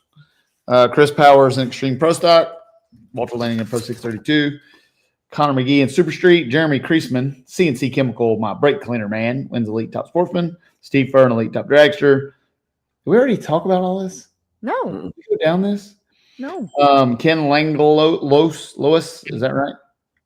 Langlois. Wins Top Sportsman. And then Chad Taylor wins Top Dragster. So congratulations to all the PRA winners. And the little junior kids, gosh dang. I thought I remembered their names. One ran up to me. She went all the way down. He went all the way down, ran up to me, said, can I get an interview?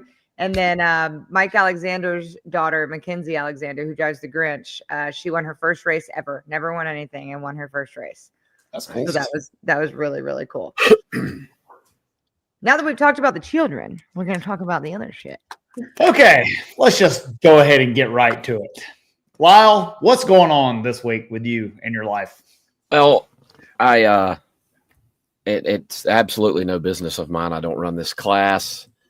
But Jim Halsey made a very professional Facebook post, which you have a screenshot of.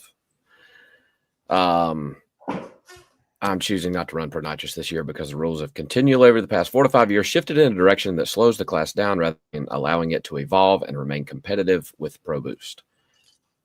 Pause. I remember within the past few years about how they didn't want to run with the Pro Boost cars, that it needed to be separate, yada, yada, yada. They went on about that.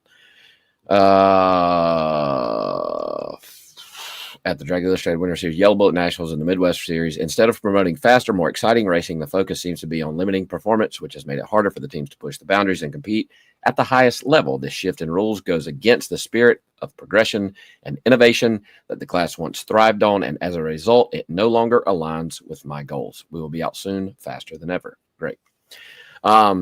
So I responded, which you also have a screenshot of, Stevie. And I was just scrolling, and this was my opinion, that maybe the shift in the rules wasn't just to slow the class down. Maybe it's an attempt to keep it alive. Maybe there aren't as many as you think that can afford to run a nitrous car as hard as one needs to go that fast.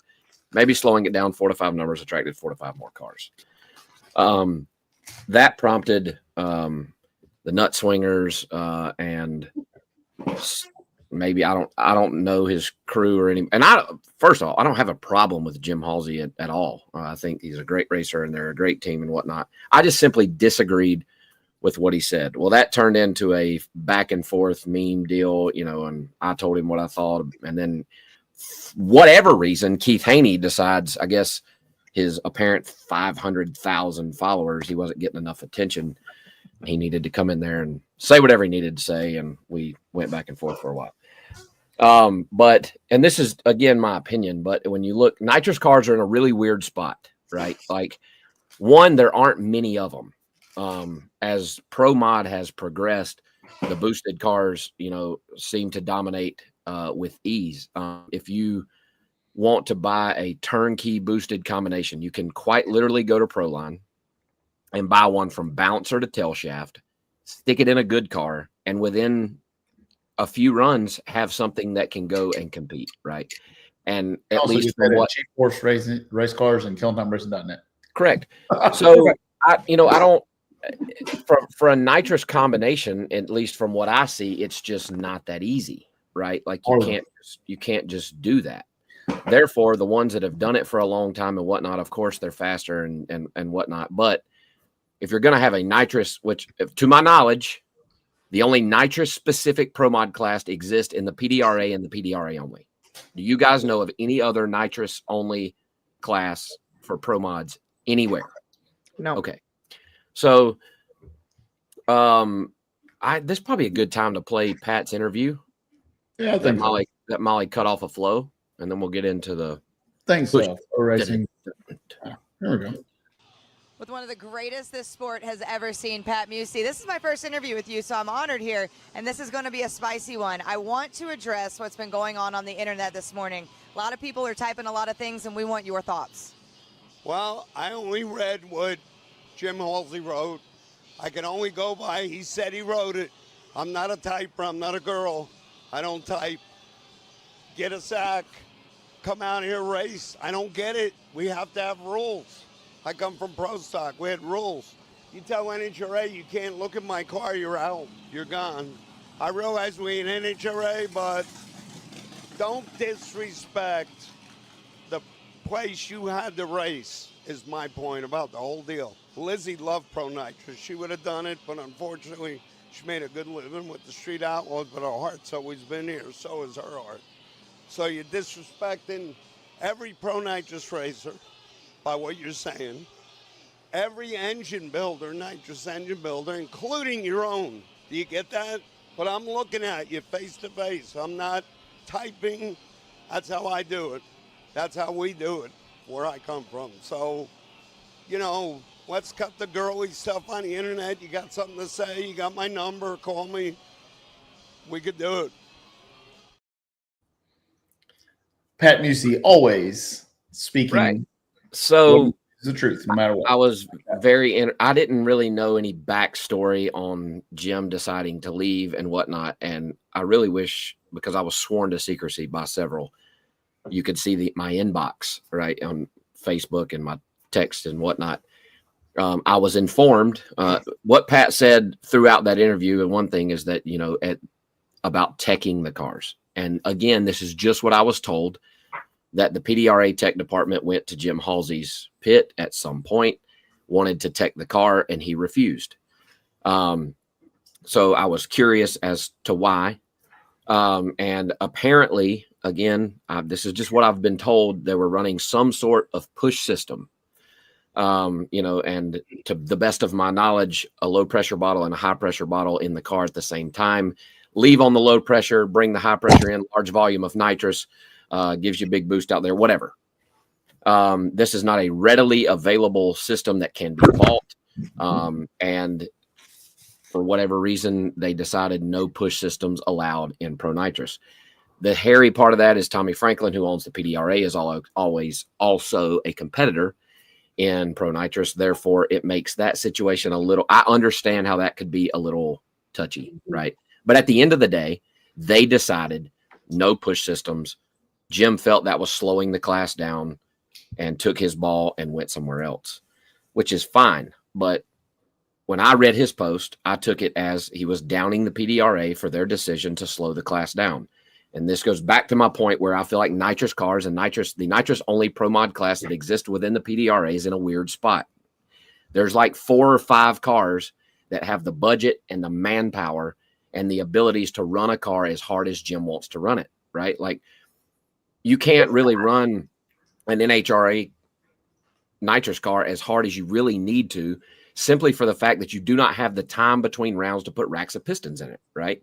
And while you may have that time in the PDRA, it takes a very sound crew to do this. And I'm not saying none of the guys like your Chris Reene's and your Tony Wilsons aren't capable, but some don't have the budget to do it. Therefore, if you go that route and you want to have a 4 to 5 car shootout for a couple races in the PDRA before they axe the fucking class, then do it.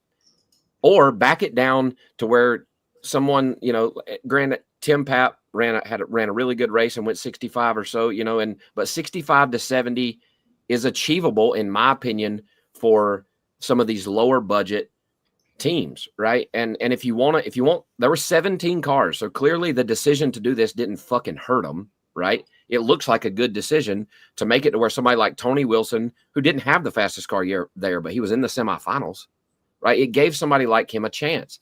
And I feel like if you want the class to survive, this was a necessary decision by the PDRA to keep the class alive. I do not think it was a reason for someone like Jim Halsey to just take their ball and go somewhere else, because I saw an argument by him or somebody associated that if they run the car slower for the entire year, it makes it harder to go into the winter series and be competitive, which I call bullshit. Because if you're a team capable of running as fast as they want to run, you have a team capable of switching the car and making it competitive when it comes to the winter series. He ran it up last year, didn't he? I went to battle for the PDRA because I knew they probably couldn't really, from a professional standpoint, for themselves. Again, I have no dog in this fight and don't care to, but I want to see the class survive, right? There's some of my friends that can't afford to do it at the top level, compete in that class, and I want to see it do good. And it separates the fields. If making them run as fast as the Pro Boost cars is what they want to do, then they could just combine the two classes and either send 30-some cars home or whatever, or have a 32-car field. And maybe that's the answer if that's what we want to do. But I feel like the right decision was made by the PDRA to keep the class alive. And if Jim's decision was to go somewhere else and race, that's fine. I just felt like, even though he claims he didn't down the PDRA, the way that I took it and the way that obviously many others did was that he was kind of downing the PDRA for slowing the class down and halting progression and all these things. And I don't think that was the idea. I think the idea was simply to keep the class alive. The problem with combining the class, and we have a Pro Nitrous car now, nitrous cars are way harder to race than blower cars. Way harder. Way harder to get down. If you combine them, you're going to have some nitrous cars that can win sometimes, but when the track's 120, you're not running a blower. You're just not doing it. They're too hard. You cannot get the lockup in where it's got to be in. It doesn't need that. They don't need that. And like Steven asked, whatever happened to run what you brung? And that goes right back to what I was just saying, man. Like, sure, if that's what you want is run what you brung, then there will be 4 to 5 cars competing in the class because – and I'm only using Tony Wilson because he's a good friend of mine and he knows I'm not talking shit about him. But somebody like Tony Wilson, who does it with his buddies and his family, right? Like they come to the racetrack. They're there to run high 60s, bottom 70s. If you got to run 60 to 62 to compete, he's not going to do it. He's just not. There's no point in him coming there to beat the shit out of his stuff, what he's got, and know for pretty good chance he's going home first round and going to qualify in the bottom half and not do well, right? So to be able to include racers like him, they made the decision, and I think it was the right thing to do. But you guys can say. Melanie, what's your opinion? You can be the Judge Wapner on the shake and bake court. I definitely don't think that the two classes should be combined because, 100%. like you said, they're two totally different animals, and when the weather's good for one, it's not good for the other. And I don't really know much about nitrous racing, but I do know that they are two totally different things. And when they are combined, there has to be different rules put in place so that both types of cars can compete together in one race. It just, and then if you're going to do that, then you're taking away from the Pro Boost cars too. Like you're going to have to make them slow down in some instances. And honestly, there's enough Pro Boost cars that you don't have to slow us down. There's enough people that can afford to do what we're doing and have the equipment to do what we're doing. And you don't have to keep that in check because there's enough of us right now. And maybe that's going to be the same way forever, but like, and to be competitive in Pro Boost, it's just more easily achieved, right? I'm not saying it's easy. It's not. It takes a really talented crew, but it is easier to run the boosted cars as hard as you need to run bottom 360s. It is way easier than getting a nitrous car to that point, and which was my whole deal about this to start with. As the non-driver and race car person in this group, wouldn't we just be getting into the same issues that we see when it comes to races like the Winter Series or even Midwest, which we've seen the effect of that and everything? The reason why the car count is the way that it's been at the PDRA is because of the way that it's done and because of the way that it's separated. I mean, am I far off there?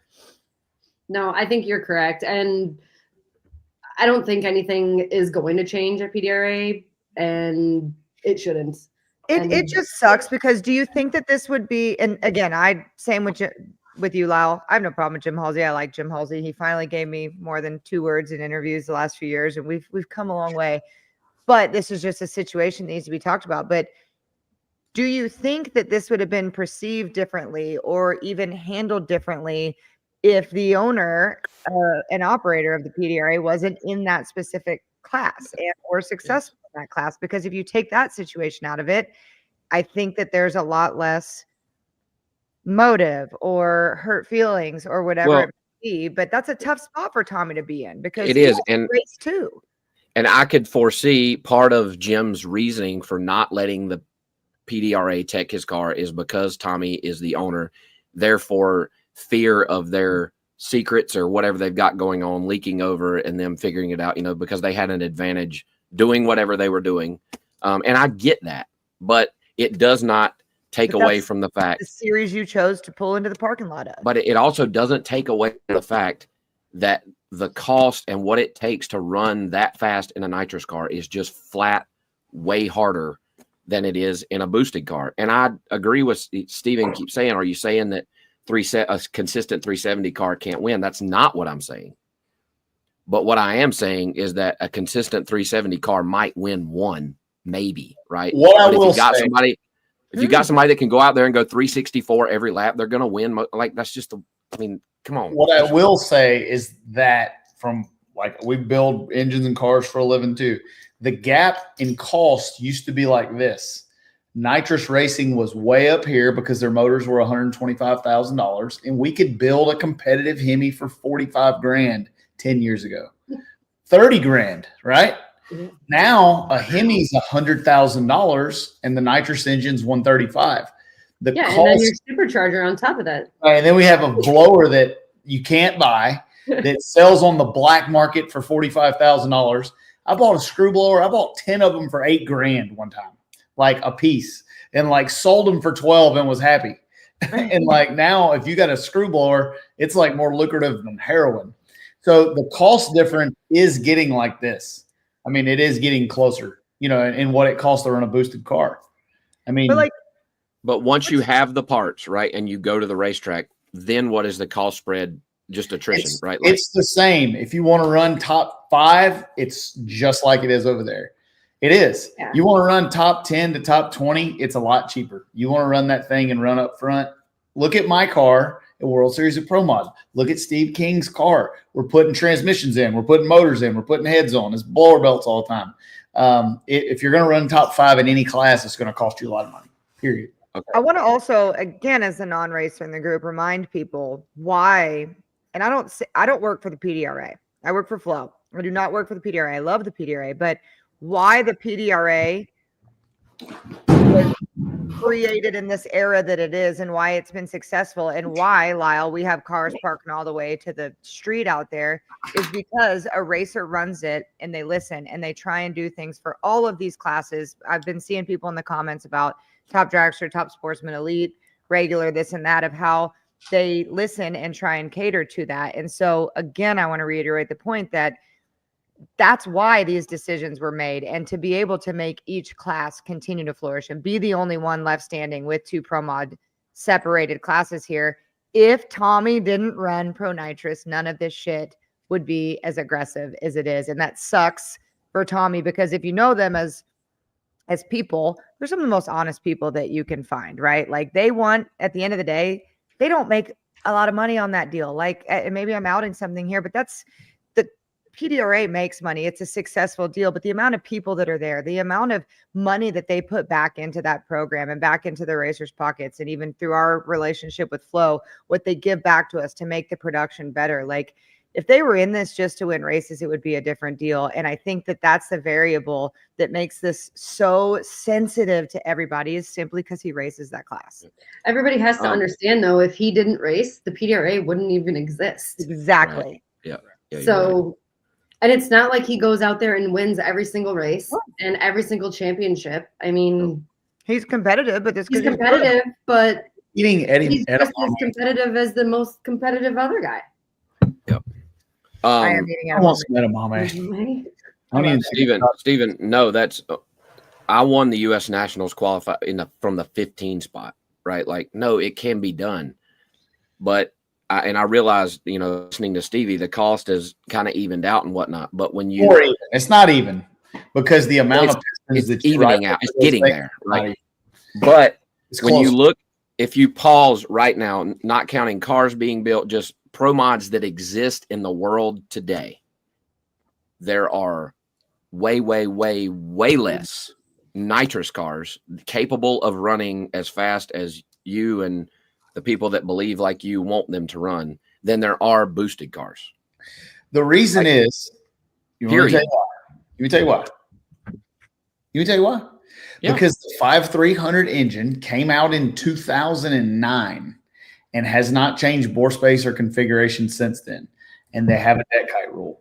They cannot make more power. Now, I promise you, if they were to, which this doesn't need to happen, combine the classes, allow 500-600 nitrous motors and let us build some with no cubic inch limit, then everybody will be wanting to get all the nitrous motors because you can make them 1,250 cubic inches. The nitrous combination is limited by how fast you can turn the lockup on, and they're limited on cubic inch because of the deck height rule. So you can't make any more power. So the only place to find ET is efficiency, and that's it. Now, I want to and wait. We have to, because the reason he commented was to do it. I don't know how or when Keith Haney got involved with it, but Lyle, you really pissed him off. Yeah, well, I mean, because he came in there. He doesn't even come and race there.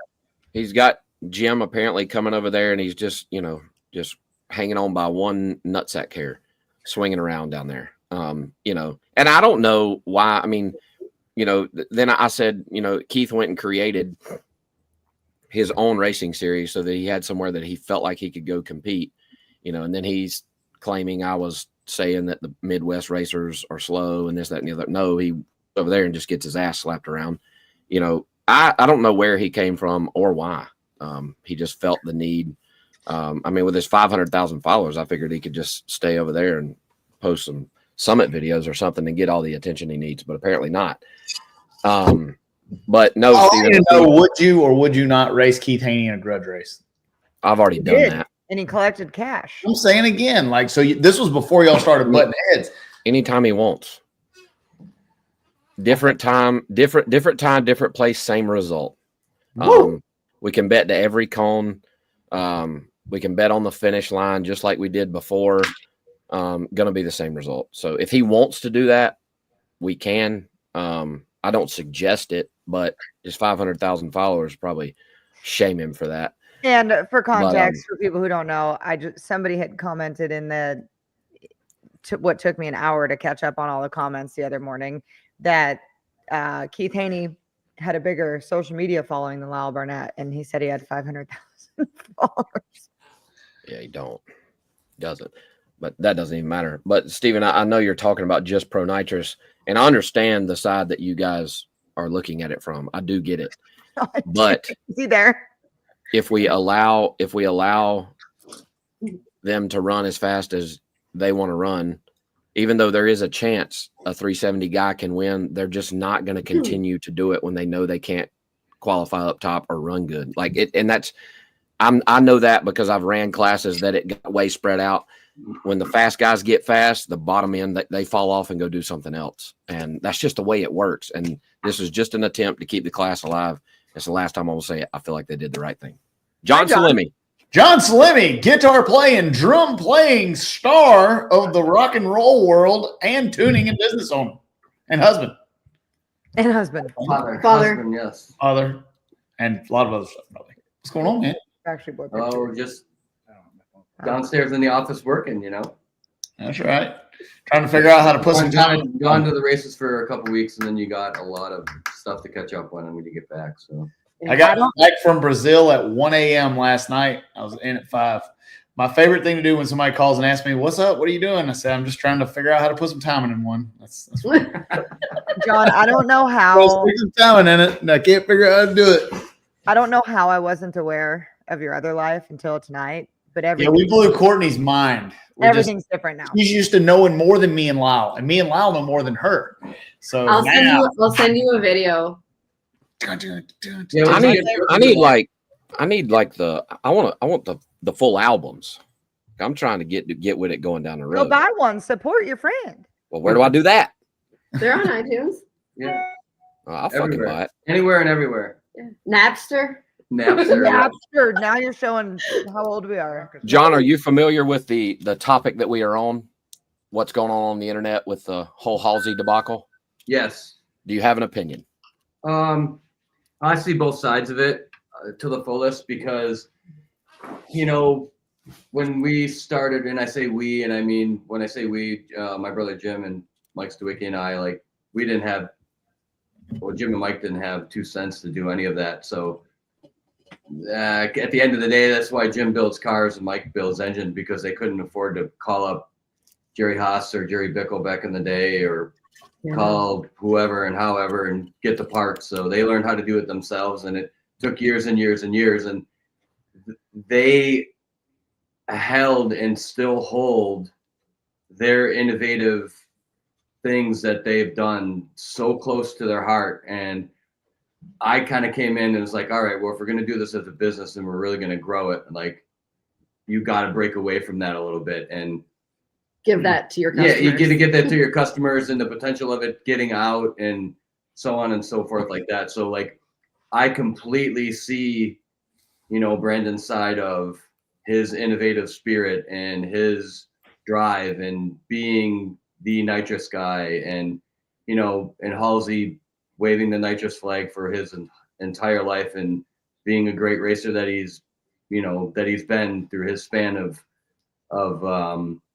competition and all his championships, and the whole team, Eric and everybody, they're all top notch, and they live it and they do it, like, you know, and that's what they do. So I see that side of not wanting to give any of that up or potentially have it taken from them in a way or so. But at the end of the day, it's also very important to have the class maintained, because Pro Mod started as nitrous and blowers, right? And it's why it is. And I say this all the time. Like, a couple years ago, I was so frustrated with the rules. I told Melanie we were going to go buy an alcohol funny car, because you cannot, it's a 430 rear gear, a 3-speed transmission, a 92 over D blower and a 4.8 Hemi. And at that point in time, there was no two steps, no you could have a converter, but like that was about it. And like the baddest man out on the alcohol funny car scene, he's the baddest dude because he hasn't found a loophole in the rules. And we've all been guilty of it, racing door cars, right? We've had our spots where we're like, ooh, look at that one. We can achieve that. Let's go whip everybody's ass, you know? So, but there's about 15 alcohol funny cars left in the world, and there's 1,500 pro mods, right? Because that's what people want. They want the craziness with the rules. They want to pick a side and they want to roll with it, and they want the drama, and we all do, you know. That's what we why we do it and how we do it. At times it can get really frustrating because you've worked really hard and somebody can write you out of the rule book in 5 seconds, right? It's the nature of the beast, but the beast wins. So having the nitrous cars around is very, very important. And you also have to think about people that build nitrous engines and build nitrous systems and all those people that do, and that's how they make their living, right? If you're to take that away from them, like, whoa, so the class has to stay. I see both sides of it, and no matter what, there's always two sides to every story. And, you know, it'd be great to hear Jim or Brandon's thing about why and how, right? And we can to really have a conclusion of an argument or a dispute, you need to hear both sides of the story. Yeah, and nobody can deny Brandon Schweitzer's brilliance. Absolutely not. No. We run their products on our nitrous cars. They build parts for us. And, you know, I've been on both sides. Chuck Ford told me this when we started developing our own cylinder head. He told me, be careful how hard you work because the stroke of an ink pen can ruin $1 million of your R&D and 10 years of your life. He said, they'll just take it away from you. He said, you're better off just buying some crap somebody else has already got. He said, because as soon as you achieve something, they're going to take it. But then I've been on the other side too. And one of the hardest things we've done growing KTR is I've always been, you guys know me, I am extremely tight-lipped about stuff. I don't talk about it. I don't wander in anybody's pits. I mean, how many times have I ever been in your pit, Melanie? Ever? Maybe twice. Yeah. You know, and it's, you know, I don't want to see what y'all are doing. So like when we started selling stuff, it's hard to let it go, man. It's freaking hard. But I'm not the guy that keeps our best stuff for me and gives our customers crap. So like I get the crap. Like my motors are the junkiest engines we got. So I know both sides. I would love to get the Brandon's opinion. I would too, and I'm actually very grateful this happened because it gave us a whole like theme and tune to all of this, and obviously needed to be addressed. But Lyle just drug himself in there without any care for the world. You just turbo stage that thing in the beams, buddy. You just park that thing on in there. But also, I think Halsey just needs to come back to PDRA when his car is finished, or if it's finished, or whatever, and come back and race where he should be racing, and come and do the best he can. Figure it out. And like, Well, we definitely want. He's only come back subject to the rules that everyone else is subject to. So just come on and race your car. When we developed Tim Paap's program, we came to run Tommy Franklin and Jim Halsey and all the badasses that are in Pro Nitrous because they're badasses. You got to be pretty twisted to run Pro Nitrous. You got to have something wrong with you, and you have to be really durable. I mean, I want to stay up late. When you see those cars make a good run, if you'll come by 15 minutes later, you hear bing, bing, they're taking the heads off. Even when they're not tore up, we take the heads off. You got to be durable. And we came to run Jim Halsey and those guys because they're the best. And you know, the Tommy Franklins and the Jeff Pierces, you know, the people that are the best. And we need everybody. I would like to see him come back and everybody get back together. I agree, but it did have a lot of people talking and a lot of people that don't really maybe fully follow the PDRA. Lyle and I are in a group text of people from all over drag racing, and they were like, explain to me what's going on. What the hell's going on? So you can you could venture to say that it's a good thing because people are paying attention. Yeah. No press is bad press. Nope. So way to go, Jim As long as Halsey. they spell your name right. Oh, I love it. Salami. Well, that was fun. I've been guilty of calling you salami before. That's okay. You crush me, I'm like a damn salami. Yeah. Lay They that gave, salami they on me. gave me the salami and he won. They did give you. She gave you the salami, then they gave it to you. Okay, let's roll through. Let's do Vegas. Hold on, is there anything in media that I need to cover? It's 9:30. I know. We've done Hold on, kept we're gonna Melanie smoke on here through for it. now. Wait, we do, Melanie, before we're done with you and John, we want to get your vote, obviously. I know Melanie watches the show because she's always sends me a nice text after we're done. Drum roll, please, John. Always sends me a nice text. So you know the question we're going to ask you, right? You know what? I got yelled at for not asking Tim this. We didn't ask it, but we were in a panic mode because he was only here for 15 minutes. So, Stevie, you always ask it in the best way. Okay, y'all just won the Galot race in the PDRA Pro Boost category from the #1 spot, going 001 in the tree in the final. You're leaving the track. You've piled your purple hot rod in there. John's on the drums. You go to the Mexican joint because you're hungry and thirsty. Order a margarita. I want to know when the waiter comes out and says, "What would you like? Are you or are you not ordering fajitas? Do you like fajitas or hate them?" I'm getting a Big Mac because All right. Okay. I love Big Macs, and the It only makes time sense. I allow myself to have a Big Mac is after I win a race They have them at the Mexican. He's laughing at you. because he knows how much I like freaking Big Macs. I didn't know that John? they had them at the El Bandito or whatever. I will I definitely, had way too many margaritas, or no, I had one margarita. very strong margarita on Monday. And then, actually, funny story, tonight, Evan goes out to dinner, sends me a snap, and it says, what did it say? Margarita Monday? racing into Margarita Monday. Yeah. No, skipping into Margarita Monday or something like that. And I was Wow, like, All right. I consider that So I a win win. that one. I feel like this is a Express sidestep. fajitas. You didn't answer the question. Do you like fajitas or not? Fuck yeah. Yes, Oh, fajitas, not a win, fajitas. Lyle. We are Fajitas, but- 99% fajita lovers on the Shake I Weight. wish you'd have turned it 001 red just for that. Oh, what a I mean, dick. who doesn't like a taco shell and some steak and some peppers? See? Mine Right. is, You Put got some a rice head on full of it. you got a head full of hair. You like leaving there smelling like Mexican butthole? I knew the Mexican balls coming out. That is actually one of the worst things ever. It There's this does really make good your hair Mexican smell like restaurant shit. down the street from here. Went there one time, came home. I'm like, man, I smell. Yeah, you Shit, smell like a voice, fajita. got You my stink. Socks A on. Shake and Stink Bake like show shit. if we don't bring up the Mexican butthole. It's true. We can't say it. John. Oh, my microphone fell. John, what about you? Do you like fajitas or no? yeah, fajitas, but I'm vegetarian, so they have to be vegetarian fajitas. I have learned so much about John Salemi tonight. Oh my gosh. Yeah, That's not real. Jeffrey Barker says that he hears that you like margaritas. I do. I do. Dude, they're not very frequent. And Big Mac.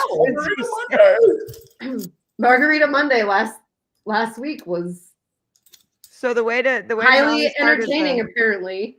it's a Big Mac and a big ass margarita. Yep. Big Mac. I Perfect. do love a good Big Mac. That makes my Have you stomach had the hurt. chicken mac? Have you had the chicken mac? No.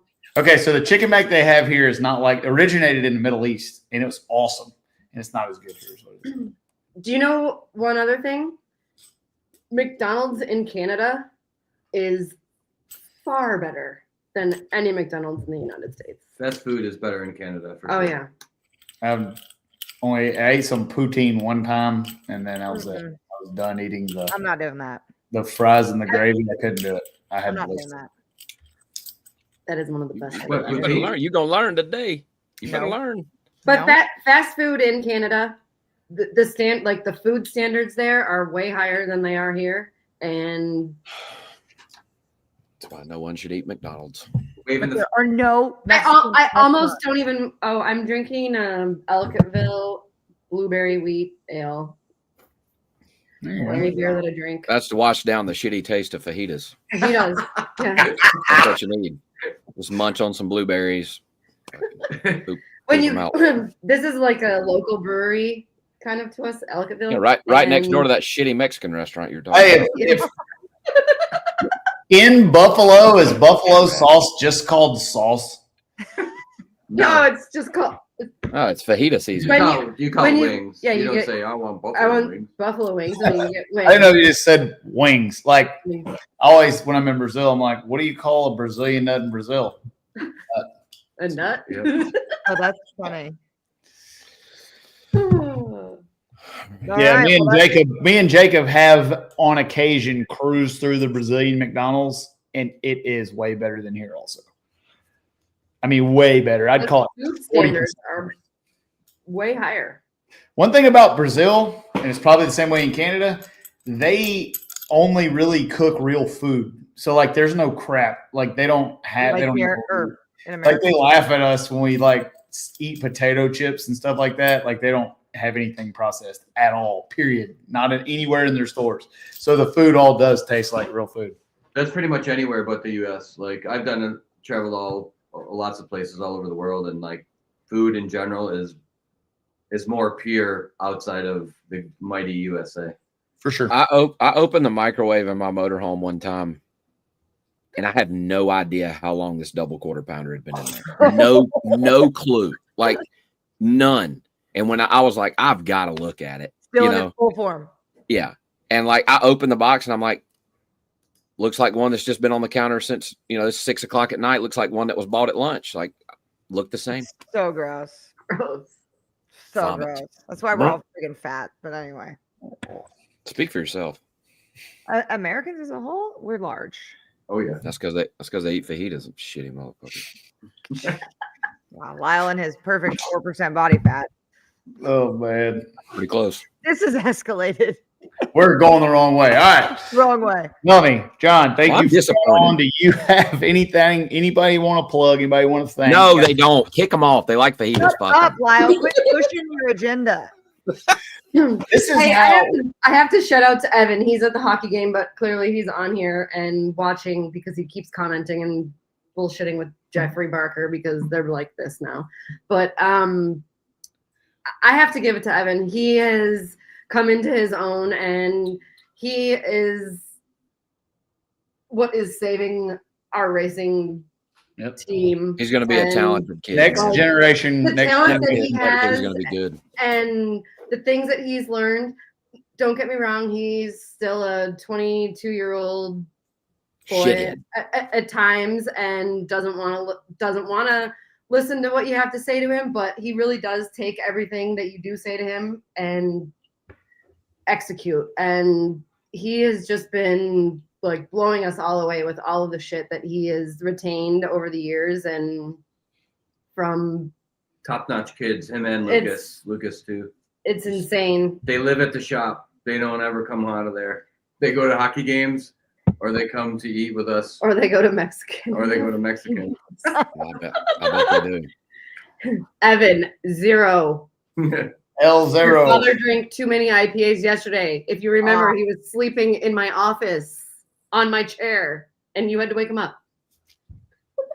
I have learned 3 things about John Salemi today. I just thought about something. How many guests have we asked? He No. also was at a funeral all day. Lyle, there's only one person that went with you, and I think that you paid them off. You've only got one out of No, 8. but the point I was just about to make is we've asked a lot of people that. And I don't know that any of them that had a beard worth of shit. Maybe there's Well, some. you'll have to go to the mountains of somewhere and find We'll a. get No, Tommy, they don't we'll eat get that Tommy shit. Yeoman's on here, and we'll ask him, and I guarantee I'll pay him off. I bet Tommy eats fajitas. Bet he does too. I ain't talking shit to him. He pays bills. Exactly. So shut up.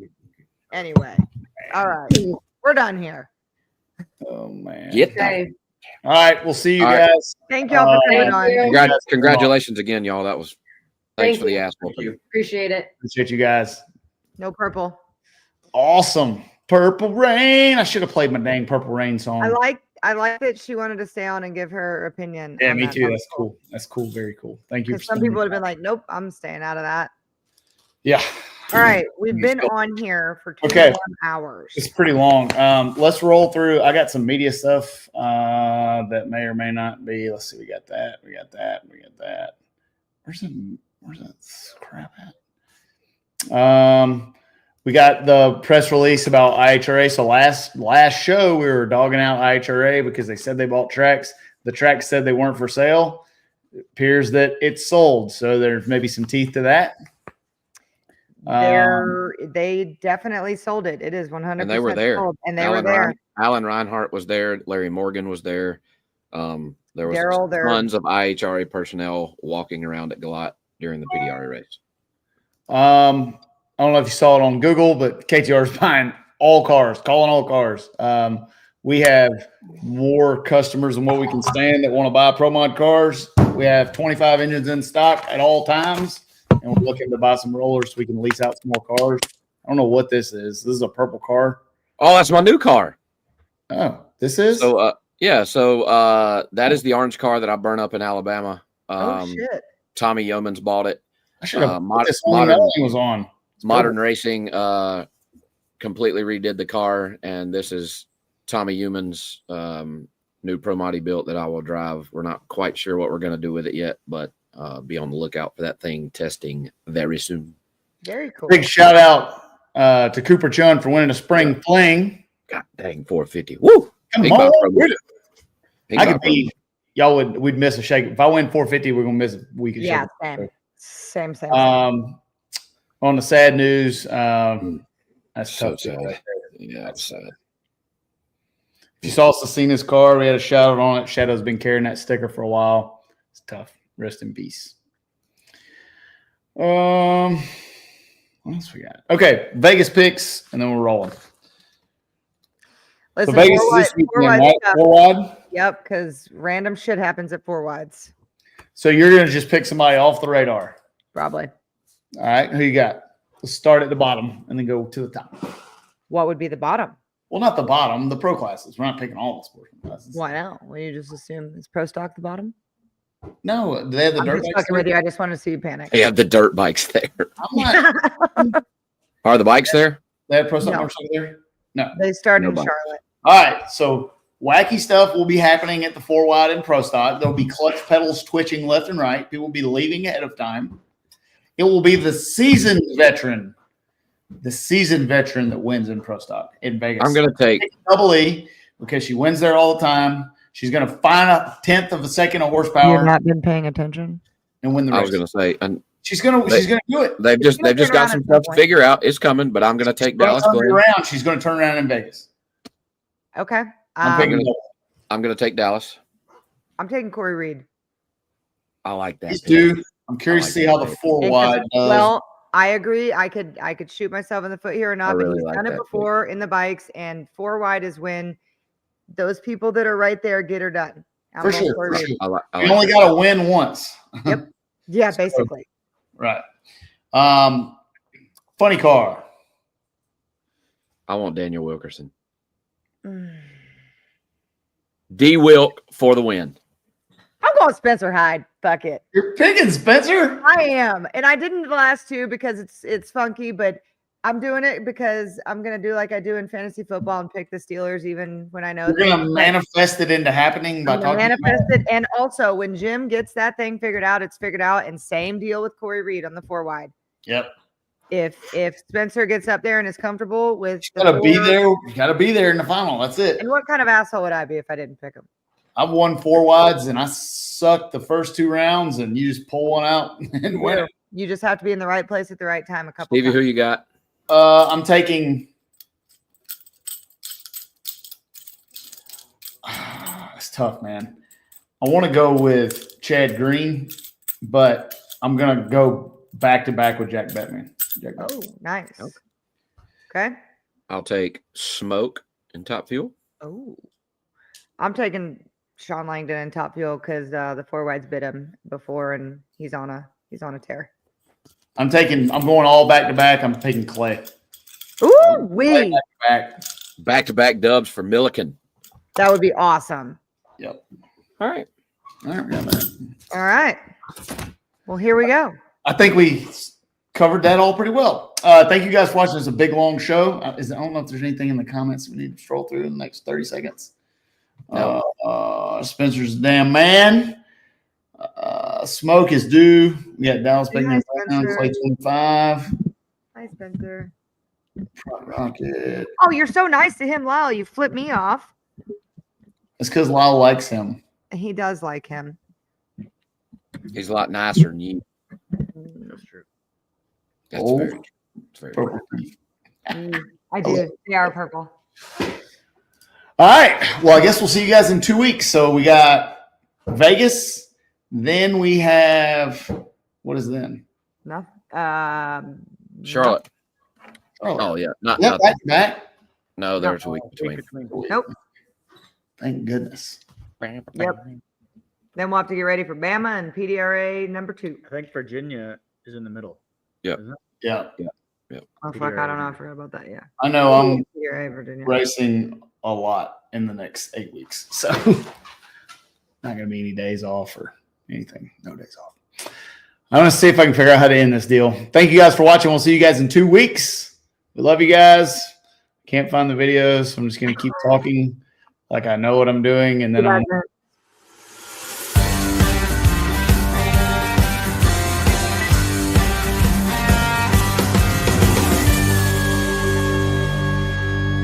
Shake it back! Does that feel good? Yeah!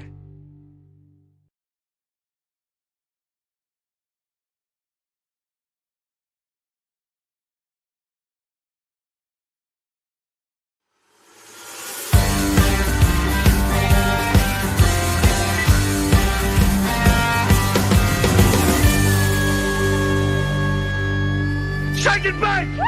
Does that feel good? Yeah!